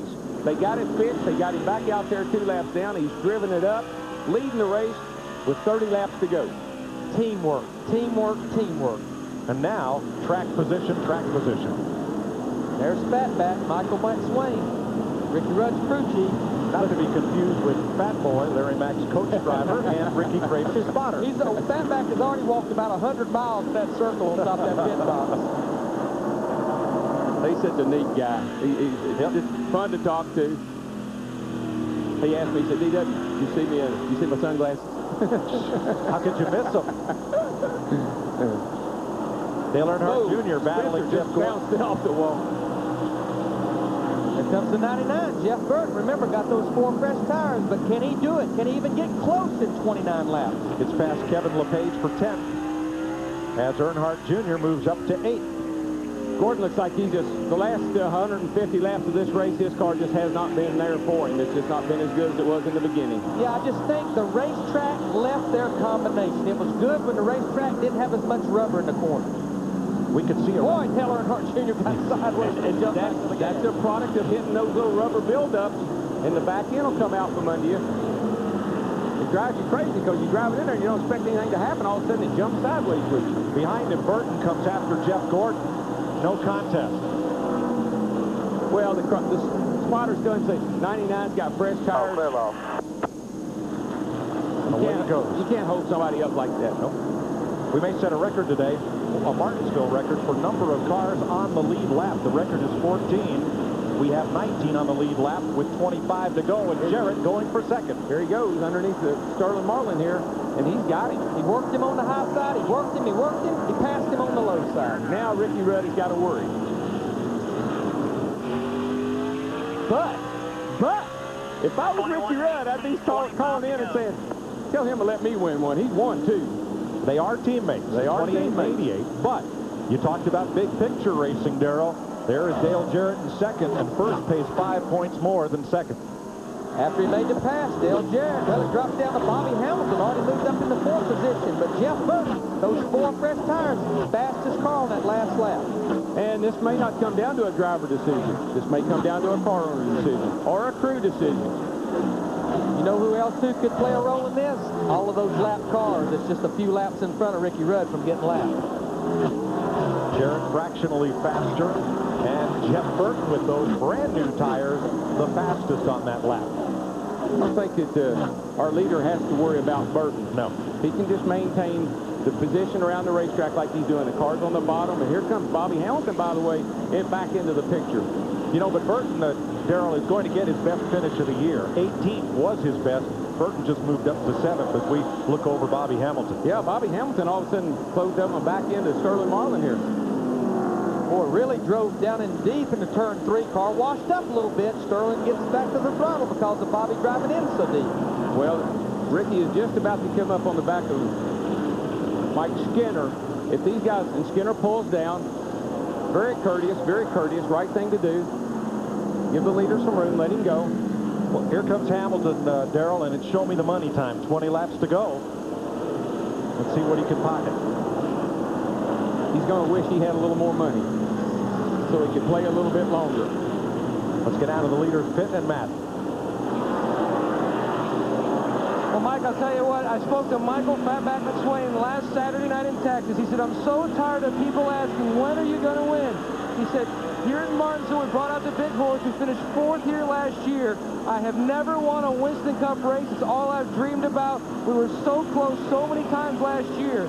So it's going to be a big win today if Ricky Rudd can hold on. But it'll be an even bigger dream come true win for Michael Fatback McSwain today. When Ricky Rudd turned age 18, he didn't even know what the flags were in automobile racing, but he and his brother tested a car owned by Bill Champion. His brother spun, Ricky Rudd got the ride, and that's how come Ricky Rudd is a driver today. But how he got this ride is a testimony to the power of fans. When a couple of years ago, Robert Yates was trying to decide who should sit in the seat of number 28 at Bristol, Tennessee, he walked among the fans and they hollered at him, "Hire Ricky, hire Ricky." Robert figured the fans knew what they were doing. Today, they're proving that they were right. Well, having been a former owner and driver, this is a breath of fresh air for that guy because he doesn't have all the burdens of running a team and paying the bills. All he's got to do is wheel that thing around this racetrack for 14 more laps,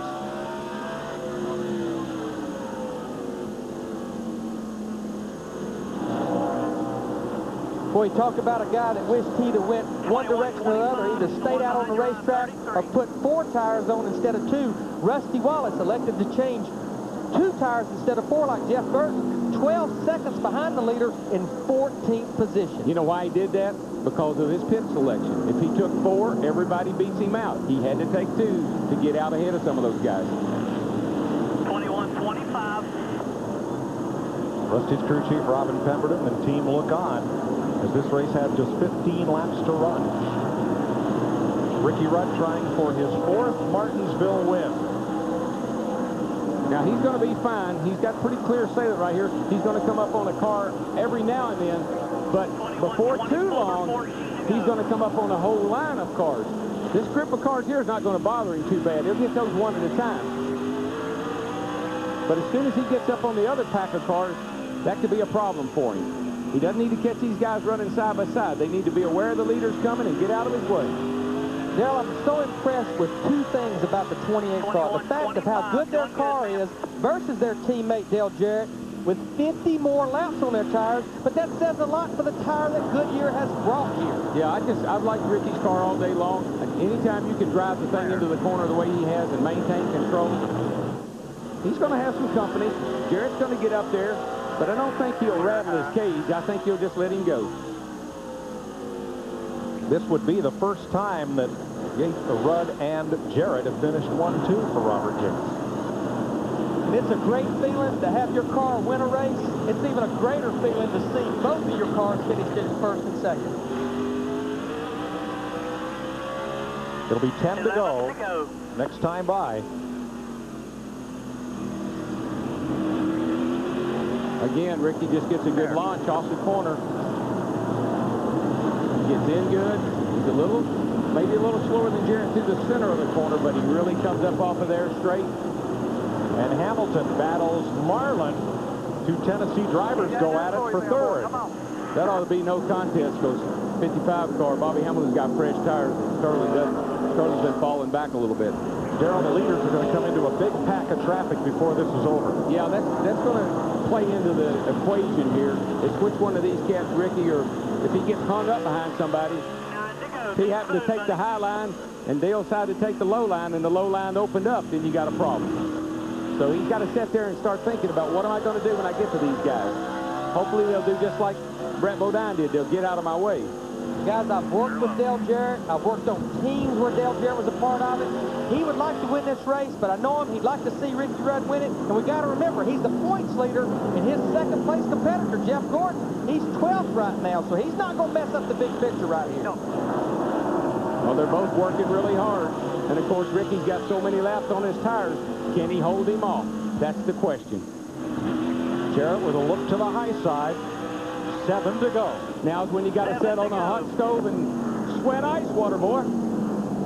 Don't let him see you sweat. Lap car, Kevin LePage. He's there. He's looking to the inside. He's going to make a run on it. Please.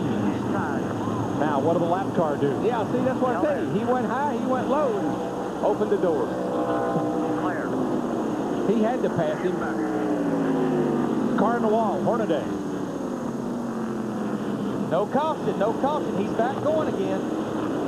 Right in front of the leaders right here at the start-finish line. 5 laps to go. Cut down a right front tire, and cars are getting past Hornaday, who could not get into the garage area. And now Jarrett goes after Kevin LePage. LePage trying to hang on to the lead lap, but he'll surrender that here. Boy, Ricky just cannot hang with those 4 tires. What a shame. What a great drive by Ricky Rudd. But my hat's off to Todd Parrott. He made the right call. Right now, Dale Jarrett's got clean racetrack in front of him. 3 laps to go next time by.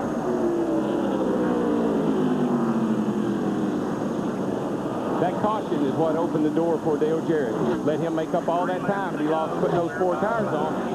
Played out to be to his advantage. Well, the caution, I think some of those cars, it was between him and the leader that went to the pits and just moved him up that further in the field. Yeah, 8 more cars pitted on that next caution, and the die was cast. 2 laps to go this time by. Yeah, starting to stretch it out. Stretch it out a little bit. Bobby Hamilton is still moving up. He's closing up on the back of the 99 car, so still got a shot at picking up another spot. Rudd solidly in second, and it will be the first Jarrett Rudd 1-2 finish for car owner Robert Yates. Clear track ahead for both of them. No traffic. Here comes Bobby Hamilton trying to chase down that 99 car on the last lap. Okay, baby, bring it back to me now. Todd Parrott talking to his driver, Dale Jarrett. About an eighth of a mile to go here. Traffic ahead won't be a factor, and Dale Jarrett gets his third win of 2001 and his second in a row.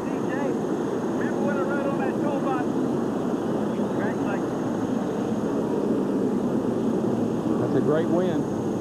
Come here to Martinsville, be the points leader. Third win of the season, second win in a row. Teammates run 1 and 2. I believe old Bob Yates has got this thing figured out. Jeff Burton with his 4 fresh tires makes it back to third place. He does. So 4 tires late in the race made a difference. I wonder if Ricky's wishing they'd raced the truck. Jarrett the winner. Rudd second. A 1-2 for Robert Yates. Jeff Burton, Bobby Hamilton, Sterling Marlin. Ken Tony Stewart. Bobby Labonte. Good run for the Joe Gibbs team. 7th and 8th. Jimmy Spencer. 9th. Jerry Nadeau 10th. All of these are lead lap cars. Yeah. Dale Jr. 11th. Good run for him. Rusty faded to 13th. Good run for Stacy Compton. Compton hung in there. He's had a couple of good weeks. In fact, it's a record for Martinsville with 17 cars down through Andy Houston on the lead lap at the finish. That is a track record. That's a great race. Lots of excitement. Beating and banging. Ricky Craven led this race early, comes home 28. Kevin Harvick had to stop for repairs, lengthy repairs, 34th. And so did Kurt Busch. Kyle Petty comes home 42nd after being wrapped up in a wreck. And Todd Bodine, he didn't even get his water hot. So,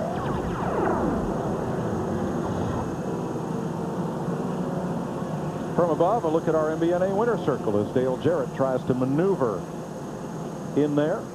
UPS number 88 for Robert Yates goes to victory lane for the 2nd week in a row.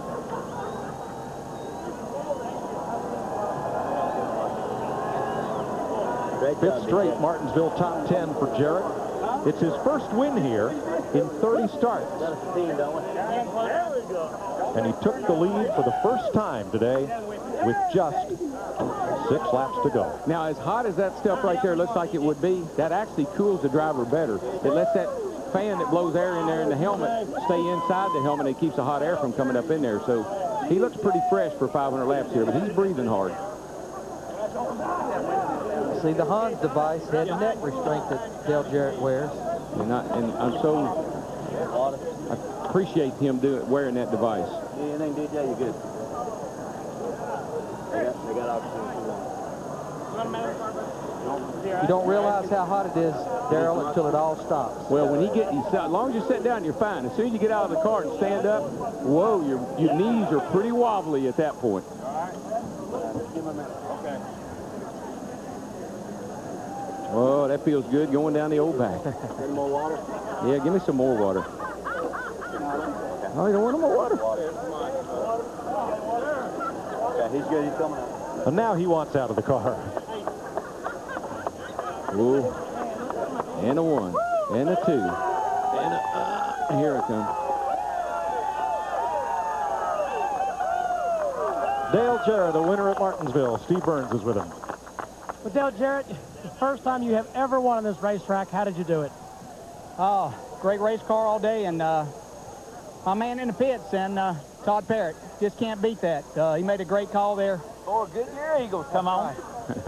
Tires were great, but I had a set that just didn't match up real well, and he said, let's get in here and adjust the car and adjust the tires, and that was the key. Yeah, I really had to tell you from Ricky, I know he wanted to win, but our car was just a little better right there because of the tires. So I know my daughter Natalie won her basketball tournament this morning. I hope Carson did.